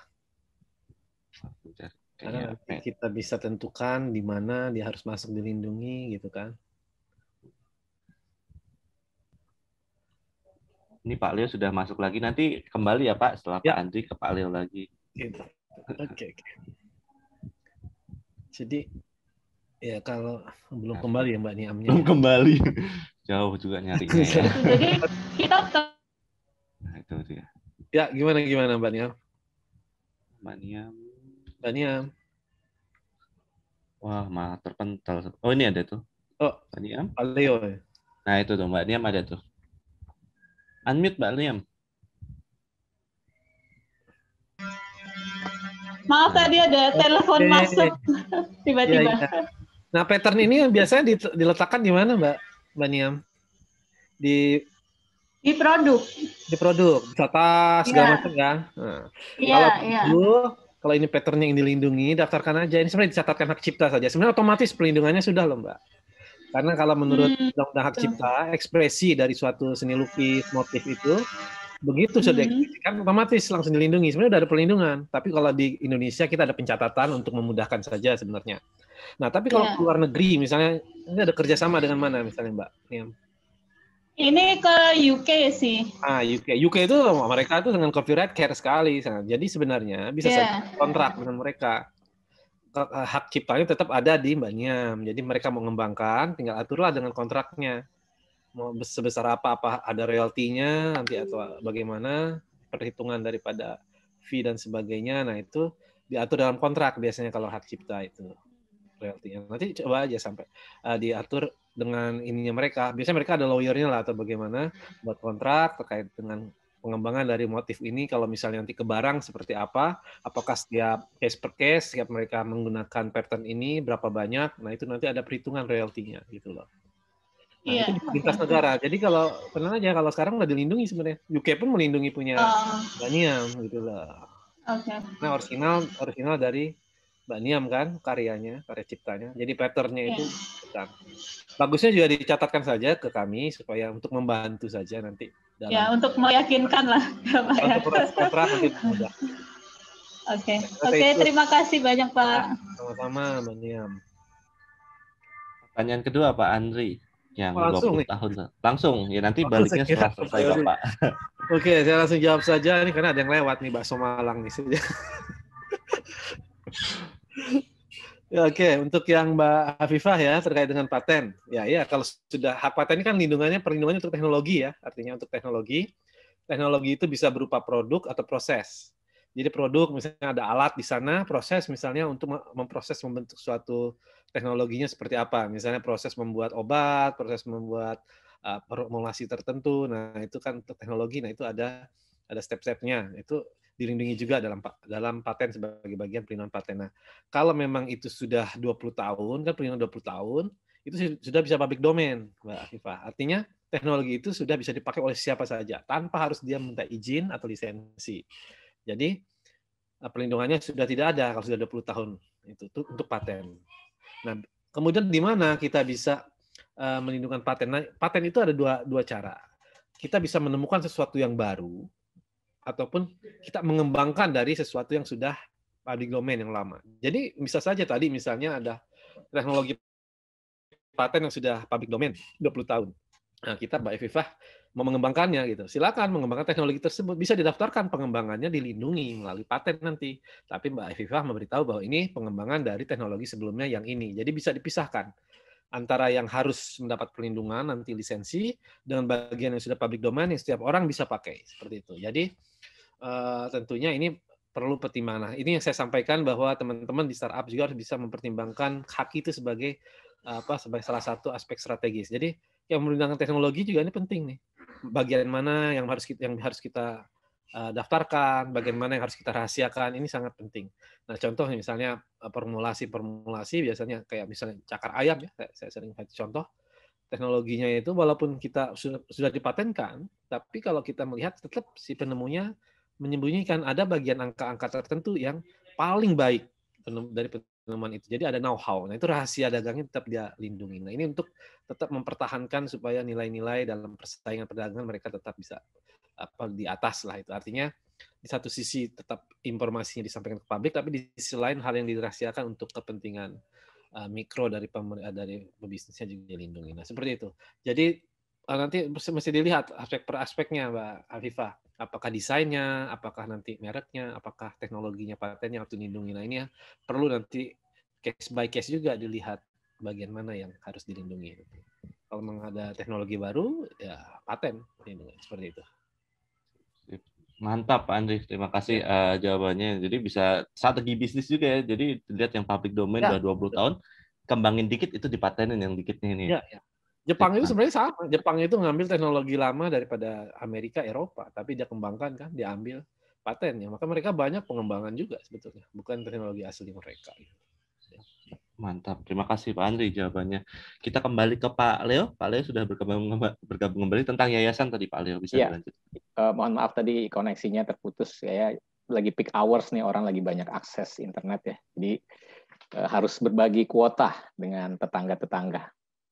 Oke, jadi tadi balik lagi ke yayasan, kenapa prosesnya jadi lebih lama gitu ya? Karena memang kalau untuk pendirian PT, kelihatannya pemerintah juga udah fokus untuk berusaha membuat prosesnya jadi seamless gitu ya. Jadi nggak perlu lagi tatap muka, survei, pengajuan dokumen secara manual gitu ya. Tapi hal-hal itu masih berlaku di proses pendirian yayasan dan perkumpulan. Jadi masih ada survei ke tempatnya untuk ngelihat apakah benar yayasannya ada di situ. Kemudian ada sesi interview dengan pendiri yayasan untuk menjelaskan ini yayasan didirikan tujuannya apa, siapa aja yang jadi pengurus, pembina, pengawas. Kemudian juga tahapan-tahapannya lebih panjang dari pendirian PT. Tapi kalau untuk pendirian PT atau bentuk perusahaan yang lain, dengan adanya Sisminbakum dan OSS online single submission itu udah full online sepanjang teman-teman persyaratannya oke. NPWP misalnya salah satunya nggak ada masalah, update itu langsung by sistem lah ya, diproses gitu. Enak banget lah kalau untuk pendirian perusahaan dengan adanya Sisminbakum OSS yang udah terintegrasi. Jadi udah data-datanya udah nyambung semua gitu. Oke, thank you Pak Leo untuk jawabannya. Jadi tadi ya banyak kemudahan dari bisnis justru ya dengan OSS dan sistem tadi supaya lebih percepat. Thank you. Jadi ternyata yayasannya jadi, tapi memang karena ada banyak hal yang perlu dipertimbangkan seperti interview tadi ya Pak Leo. Thank you Pak Leo untuk jawabannya. Sebelum masuk ke Mbak Carolina, mungkin tadi bisa dipertajam dibantu oleh Pak Andre. Mungkin Pak Andre untuk bagian pertanyaannya Mbak Niam tadi yang kedua kan tentang penyusunan pencatatan keuangan itu gimana sih? Ini startup apalagi masih baru kan, kadang-kadang kesulitan gitu, makanya tadi pakai kalkulator online aja karena implikasinya kata Pak Leo tadi kan ke pajak nih by the end. Ada tips atau trik gitu nggak Pak Andre? Ya, jadi saya tadi agak kurang ini ya nangkep maksudnya valuasi ini apa gitu kan? Apakah valuasi secara business valuation? Nah itu kan beda ya. Mungkin ada lembaga khusus lah yang menghitung bisnis, valuasi bisnis. Cuma kalau sesuai tadi nyambung dari informasi dari Pak Leo bahwa sekarang semua OSS ini udah nyambung antara laporan pajak dengan sistem. Jadi ketika perusahaan tidak lapor SPT, otomatis secara sistem di OSS diblokir gitu. Nah, dan ini sebagian startup itu waktu itu saya juga pernah ngisi acara juga. Dia tuh sempat ada yang nanya sama saya, Pak, jangankan kita untuk bikin laporan keuangan, Pak, kita ini kan masih baru, kita mau fokus ke bisnis. Tapi ada yang harus diketahui bahwa di Undang-Undang KUP, Ketentuan Umum Perpajakan, bahwa setiap perusahaan yang memiliki NPWP, statusnya wajib pajak badan, itu wajib membuat pembukuan, membuat laporan keuangan. Kalau tidak, kantor pajak berhak untuk menghitung sendiri laba usaha atau laba usaha dari perusahaan tersebut. Nah, ketika kantor pajak menghitung sendiri, apa yang dilakukan? Dia akan meminta rekening koran, dia akan menghitung semua rekening yang ada di debit. Saldo yang ada di debit, yang uang masuk itu akan diakuin sebagai penghasilan. Nah, bayangin kalau ternyata di dalam situ ada sebagian yang kita pinjem, duit orang, utang, atau setoran modal, itu diakuin sebagai penghasilan, dikenakan pajak berapa besar itu yang akan ditanggung oleh perusahaan tersebut. Jadi pembuatan laporan keuangan tujuannya adalah selain memang kewajiban, kita juga memisahkan mana-mana sih yang sebetulnya penghasilan kita, mana yang bukan. Bayangin kayak Tokopedia, berapa besar transaksinya tiap hari kan. Kalau itu semua uang masuk itu dianggap sebagai penghasilan dia, nah berapa besar pajaknya? Padahal dia hanya mendapatkan fee. Berapa persen fee yang didapat? Nah, itulah fungsi laporan keuangan, memisahkan mana yang memang hak kita, mana yang bukan hak kita. Di laporan keuangan itulah semua tersaji. Lebih kurang seperti itu sih, Mas Pantu. Ya, terima kasih Pak Andre. Jadi itu ya Mbak Niam, jadi bisa dirapikan lagi karena implikasinya bisa kena ke pajaknya jauh lebih besar. Mungkin bisa konsultasi ke konsultan pajak, biasanya banyak ya Pak ya. Langsung dibantu. Iya, betul. Ya. Oke, Mbak Andre. Terima kasih. Sekarang kita geser ke pertanyaan selanjutnya, Mbak Carolina, habis itu Mas Randi. Silakan Mbak Carolina. Oke, terima kasih Mas Pandu, Pak Leo, Pak Adri, dan Pak Andre atas sharing ilmunya sangat bermanfaat. Saya sebenarnya ada beberapa pertanyaan ini, jadi I'll go through it one by one ya. Jadi pertanyaan pertama saya mungkin lebih untuk ke Pak Leo adalah, kalau misalkan Pak Leo punya saran gitu kepada teman-teman kami atau teman-teman yang ada di sini, mungkin hal-hal utama apa aja sih yang mungkin 3 atau 5 gitu, yang sangat krusial yang menjadi sebuah determinan gitu, yang perlu dipertimbangkan sebelum bisa mengambil keputusan mana badan usaha yang tepat gitu. Apakah misalnya PT, apakah CV, atau FIFA. Jadi kayak beberapa hal yang benar-benar krusial gitu, pertanyaan perlu dipertimbangkan. Kedua adalah bagaimana kalau koperasi gitu. Apakah itu juga menjadi sebuah badan usaha? Memang saya juga ngerti kan koperasi ada perbedaan macam-macam tipe koperasi juga. Nah, tapi mungkin secara general, apakah koperasi itu termasuk dalam sebagai badan usaha? Lalu pertanyaan selanjutnya adalah mungkin lebih ke ekosistem atau mungkin ke bapak-bapak yang ada pengalaman di sini boleh juga menjawab.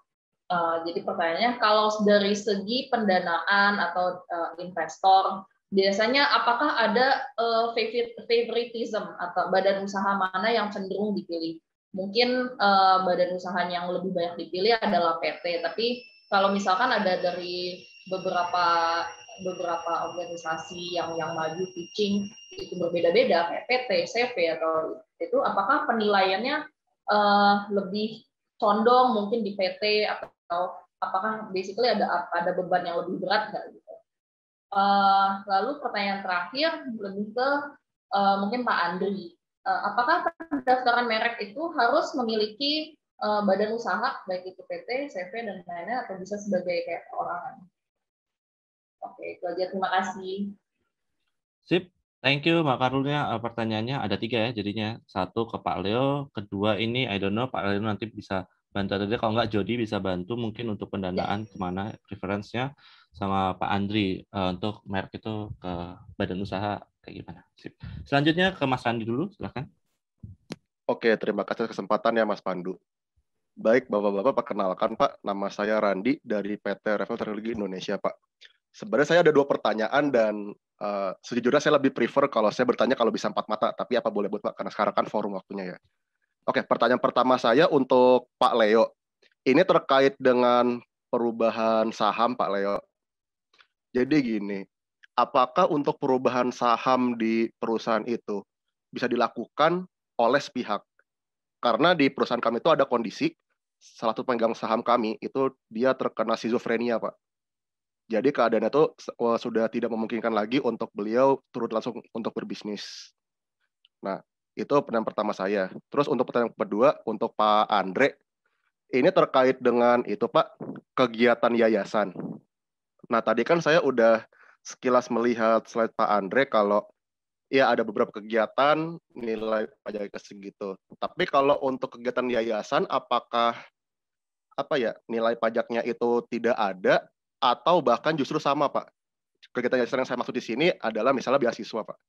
Jadi apabila Revelware, ada yayasan Revelware gitu, terus kita ingin ngasih beasiswa, apakah hasil beasiswa kita itu akan dikenakan pajak atau tidak?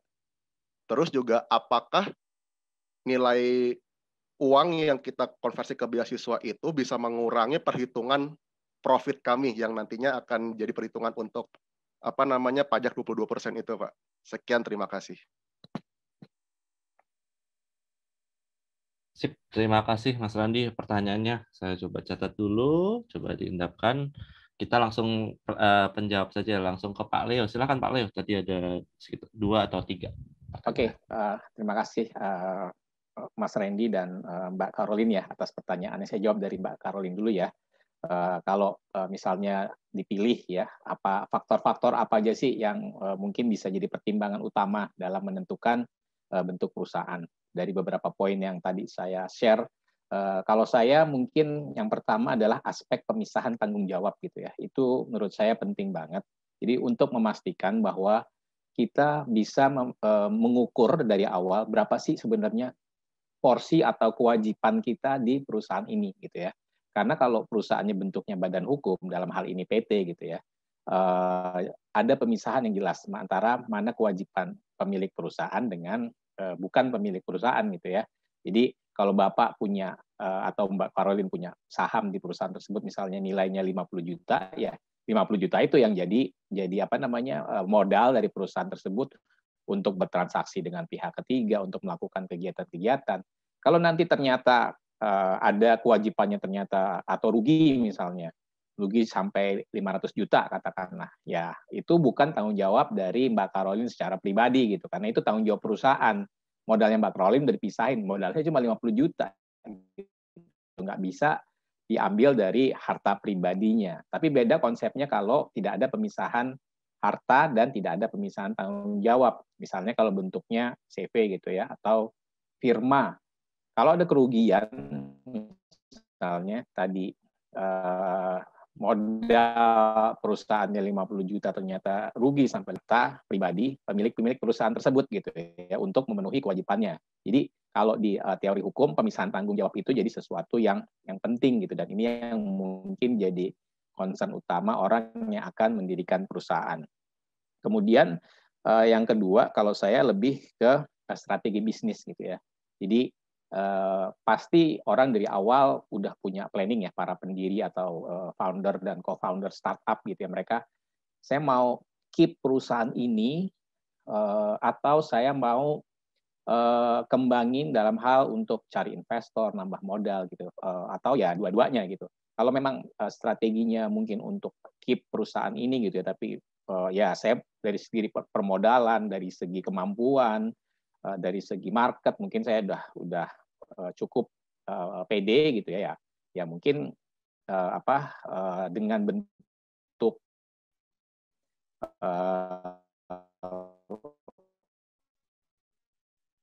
yang bukan badan hukum artinya seperti CV gitu ya, karena kan memang untuk bisa masuk karena relatif lebih tertutup dibandingkan prosesnya lebih nggak semudah untuk di perusahaan yang bentuknya PT gitu. Tapi kalau memang startupnya didirikan untuk mungkin 3 tahun lagi cari investor, tambah modal, atau merger dan akuisisi, itu lebih mudah kalau bentuknya PT seperti yang saya bilang tadi, karena terdiri atas saham gitu ya. Jadi fleksibel nih, oke.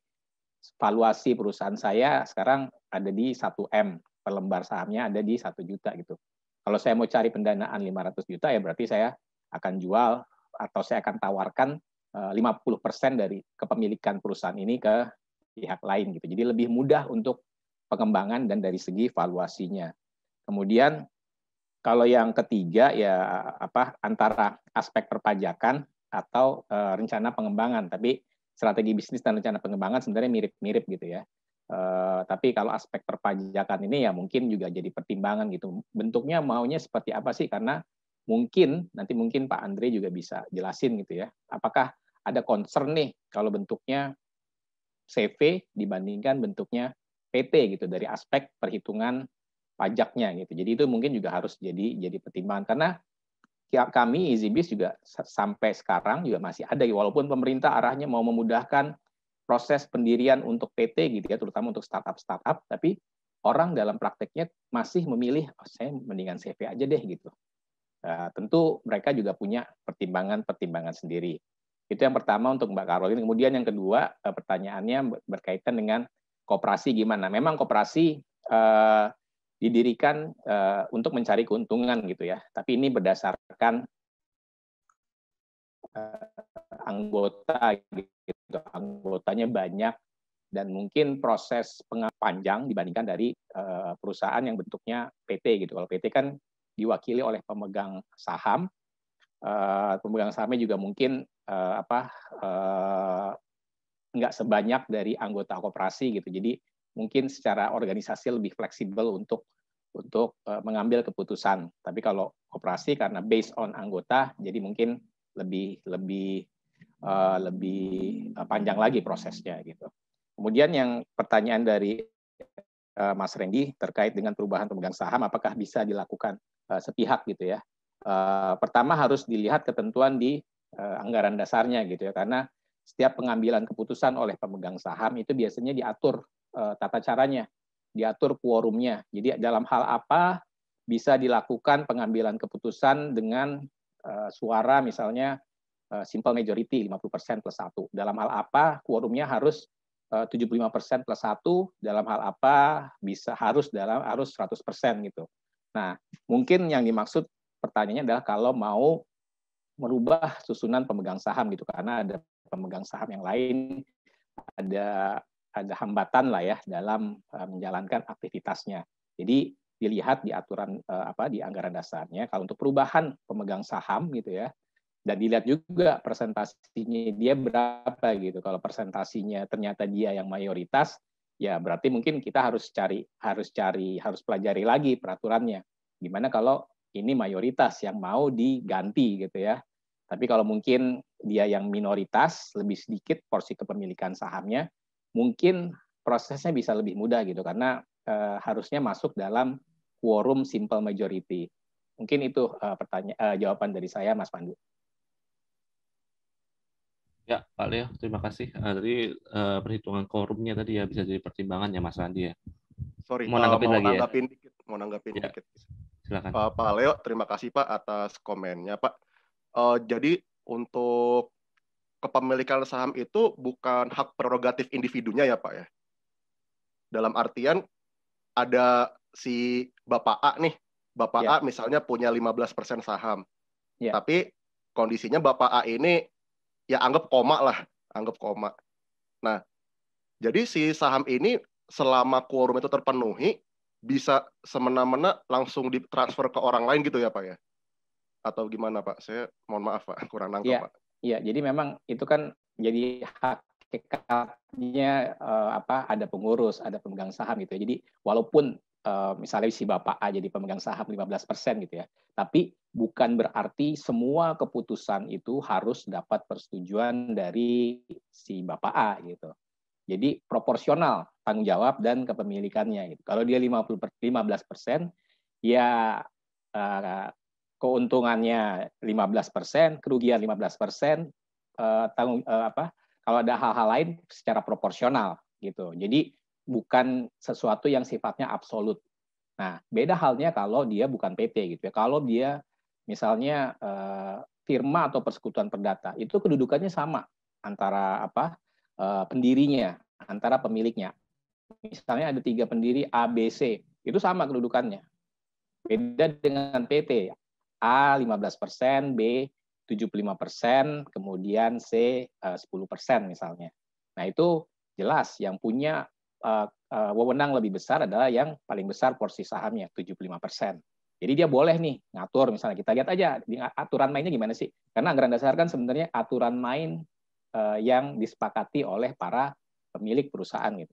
Kalau ternyata bisa untuk mengeluarkan salah satu pemegang saham, itu bisa dilakukan kalau disetujui oleh lebih dari 75% pemegang saham yang tercatat gitu ya. Artinya 75% mesti nambah lagi nih ya, mungkin mesti nambah 5% lagi untuk bisa melakukan corporate action dalam hal ini untuk mengganti komposisi pemegang saham. Karena jadi untuk memang PT ini kan juga dibuat supaya lebih fleksibel ya. Jadi menghindari adanya walaupun memang nggak bisa dipungkiri, tetap ada hal-hal yang pada akhirnya menyebabkan deadlock gitu. Misalnya kalau ternyata komposisi sahamnya 50-50 nih, 50% kan susah gitu ya. Kita pernah punya pengalaman sih, emang perusahaannya 50-50. Jadi kalau yang satu mengeluarin yang lain itu susah gitu, nggak bisa gitu. Karena saya nggak mau dikeluarin gitu. Nggak bisa gitu. Tapi kalau memang ada aturan yang memungkinkan, jadi itu bukan sesuatu yang sifatnya absolut gitu, bisa dilakukan berdasarkan aturan main yang disepakati bersama. Ya. Oke, terima kasih Pak. Sip.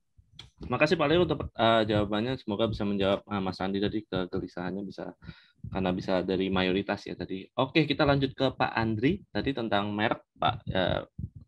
Badan hukumnya apa ini? Oke, dari Mbak Carolina ya tadi. Ya, untuk pendaftaran merek itu bisa dari badan hukum, silakan yang mendaftarkan. Bisa juga nanti badan usaha, bisa perorangan, bisa juga mungkin ada grup, bisa kelompok. Itu bisa mendaftarkan. Jadi untuk badan hukum tentunya bisa intinya. Enggak harus tidak spesifik tertentu berarti ya, tidak masalah ya Pak, siapa saja bisa. Saya perorangan juga bisa mendaftarkan. Misalnya badan hukum silakan, begitu badan hukum ada PT bisa, yayasan silakan. Yayasan bisa. Jadi semuanya bisa ya Pak, tidak masalah ya. Sip. Oke, terima kasih Pak Andri untuk jawabannya. Kita ke Pak Andre. Tadi yang mengenai yayasan Pak, tadi ada program beasiswa dan bila memberikan apakah terkena pajak dari beasiswa yang diberikan dan seterusnya. Silakan Pak. Sebelumnya saya mau nanya dulu, Mas Wendy, ini yayasannya bidangnya apa ya? Yayasan apa ya? Sebenarnya yayasan ini masih rencana sih Pak. Oh, tapi kan rencana. Tapi kan karena kita memang ingin menganggarkan beberapa profit kita untuk dana CSR gitu Pak istilahnya. Nah kita pengen membuat yayasan khusus gitu Pak. Oke. Tapi belum nggak tahu yayasannya apakah yayasan sosial atau apa gitu. Iya betul. Makanya ini saya pengen nanya-nanya dulu Pak, konsultasi Pak. Jadi awalnya gini, kalau yayasan itu yang memiliki ketentuan pajak spesifik ini yayasan pendidikan. Ya, jadi sebagian orang yang dia nggak ketahui adalah ketika kita mendirikan suatu yayasan, uang yang masuk ke yayasan ini sumbernya dari mana nih? Apakah beneran sumbangan, ya kan? Atau ada terkait dengan suatu transaksi? Nah, ini harus dilihat dulu. Kalau dia benar-benar uang yang masuk itu sumbernya dari sumbangan, nanti ya dilihat lagi secara perpajakan sumbangannya ada hubungannya nggak dengan si pemberi sumbangan. Itu. Nah, kalau sumbangan sih otomatis dia bukan objek pajak. Jadi nanti pada saat pembuatan SPT tahunan dia tidak ada pajak terutang. Tapi kalau misalnya memang ini bukan sumbangan kayak pendidikan itu kan rata-rata uang yang masuknya itu dari iuran siswa gitu kan. Nah, walaupun dia bentuk yayasan, uang yang masuknya itu dianggap sebagai pendapatan. Jadi dia harus membuat laporan keuangan, nanti labanya akan kena pajak. Tapi kebetulan di yayasan pendidikan itu ada ketentuan labanya itu bisa tidak kena pajak asalkan diinvestasikan kembali untuk sarana dan prasarana. Nah, oke. Jadi lebih kurang seperti itu aspek pajaknya. Nah, tadi ditanya kalau beasiswa. Nah, kalau yayasannya ini memang yayasan sosial, yayasan amal yang memang sumber dananya itu sumbangan-sumbangan, otomatis karena nggak ada pajaknya, jadi ketika dia memberikan beasiswa pun penerimanya bukan objek pajak yang pasti. Dia untuk yang menerima beasiswa tidak menjadi objek pajak, dan bagi perusahaan karena memang tidak ada PPh-nya, jadi ya tidak ada masalah gitu. Tapi apakah nominal uang yang perusahaan kasih ke yayasan itu bisa untuk mengurangi nilai profit, Pak? Nah, kalau untuk perusahaan yang membuat yayasan, lihat dulu siapa pemegang sahamnya, siapa ketua yayasannya, ada hubungan istimewa nggak? Ketika ini ada hubungan istimewa, ini tidak bisa menjadi pengurang. Tapi kalau ada hubungan istimewa, bisa jadi pengurang gitu ya, Pak ya? Kalau tidak ada hubungan istimewa, nah ternyata di pajak itu mengatur lagi. Kalau kita mau memberikan sumbangan, tidak boleh berbentuk uang. Nah, jadi ketika kita melakukan CSR, suatu perusahaan, itu tuh ada ketentuan khusus yang mengatur bagaimana suatu perusahaan ini mengalokasikan dananya untuk membantu melakukan CSR itu. Jadi salah satunya yang pasti dia tidak boleh menyumbang dalam bentuk uang, kecuali kalau ada sumbangan bencana. Itu pun juga dengan tempat yang ditunjuk. Siapa yang boleh menerima sumbangan tersebut. Jadi tidak bisa sembarangan orang. Misalnya saya bikin spanduk, ayo saya menerima sumbangan nih untuk bantuan gempa. Gitu. Terus nyumbang ke saya, jadi pengurang nggak bisa. Harus lembaga-lembaga yang memang ditunjuk sebagai pengelola itu, dan harus punya NPWP si penerimanya. Gitu. Jadi emang tidak serta-merta ketika kita bisa mendirikan yayasan, uang perusahaan yang disumbangin ke yayasan itu bisa menjadi pengurang, tidak ada syarat-syarat tertentunya juga. Itu sih. Lebih kurang seperti itu. Terima kasih Pak Andre untuk jawabannya. Semoga sudah cukup menjawab dengan waktu yang cukup terbatas nih. Mohon maaf sekali Bapak-bapak, sharingnya sangat bermanfaat sekali. Semoga bisa menambah at least aware dulu, at least tahu oh ternyata ada platform yang bisa diakses, at least siapa yang harus dihubungin, ada tadi website sudah bisa diakses. Jadi teman-teman setelah ini mungkin bisa follow up untuk selanjutnya kayak gimana. Tadi juga saya lihat di kolom chat juga banyak yang saling sharing. Jadi teman-teman keep sharing aja satu sama lain. Nanti kita akan endorse untuk move ke LinkedIn group supaya bisa lebih ini ya. Tadi sebenarnya ada satu pertanyaan yang belum terjawab ya Mbak Carolina tadi ya pertanyaannya ya. Jadi lo mau jawab dulu nggak Jod untuk yang itu? Pertanyaannya tadi yang ini ya, yang preferensi pemodalan ya. Iya, lebih ke apakah ada preferensi, apakah sebuah badan usaha itu mempunyai kayak doesn't have more weight than the others gitu. Right. Sebenarnya seperti yang sudah Pak Leo sampaikan, itu biasanya kalau bentuknya adalah pemodalan langsung, PT akan sangat dipermudah karena fleksibilitasnya jauh lebih tinggi. Jadi range of investment yang kamu bisa dapatkan itu macam-macam. Bahkan grant itu PT juga masih boleh menerima. Terus kemudian pemodalan asing PT boleh nerima, dan strukturnya juga lebih dimudahkan. Tapi again, kembali ke misi dan juga tujuan dari organisasinya mau ngapain, karena biasanya kayak yayasan tadi dibilang kan itu ada spesifik set of pemodal atau kayak pemberi dana yang bentuknya misalnya hibah. Hibah itu biasanya ada kategori yang boleh diterima PT, ada yang dia khusus mau yayasan karena dia maunya non-profit. Ada juga biasanya insentif dari pemerintah yang sifatnya again tergantung dari tujuan dari program pemberi dananya. Ada pemerintah boleh kasih dana ke PT, ada yang sama sekali nggak mau karena harusnya pemerintah kan punya non-competing clause untuk preferensi hal-hal untuk bidang-bidang tertentu mereka nggak boleh punya preferensi pemenang. Jadi itu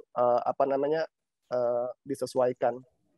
Jadi my suggestion would be define misi dari organisasi dan tujuannya apa. Kalau itu udah jelas, nanti baru bisa di list down untuk bentuk-bentuk pemodalan yang teman-teman punya akses.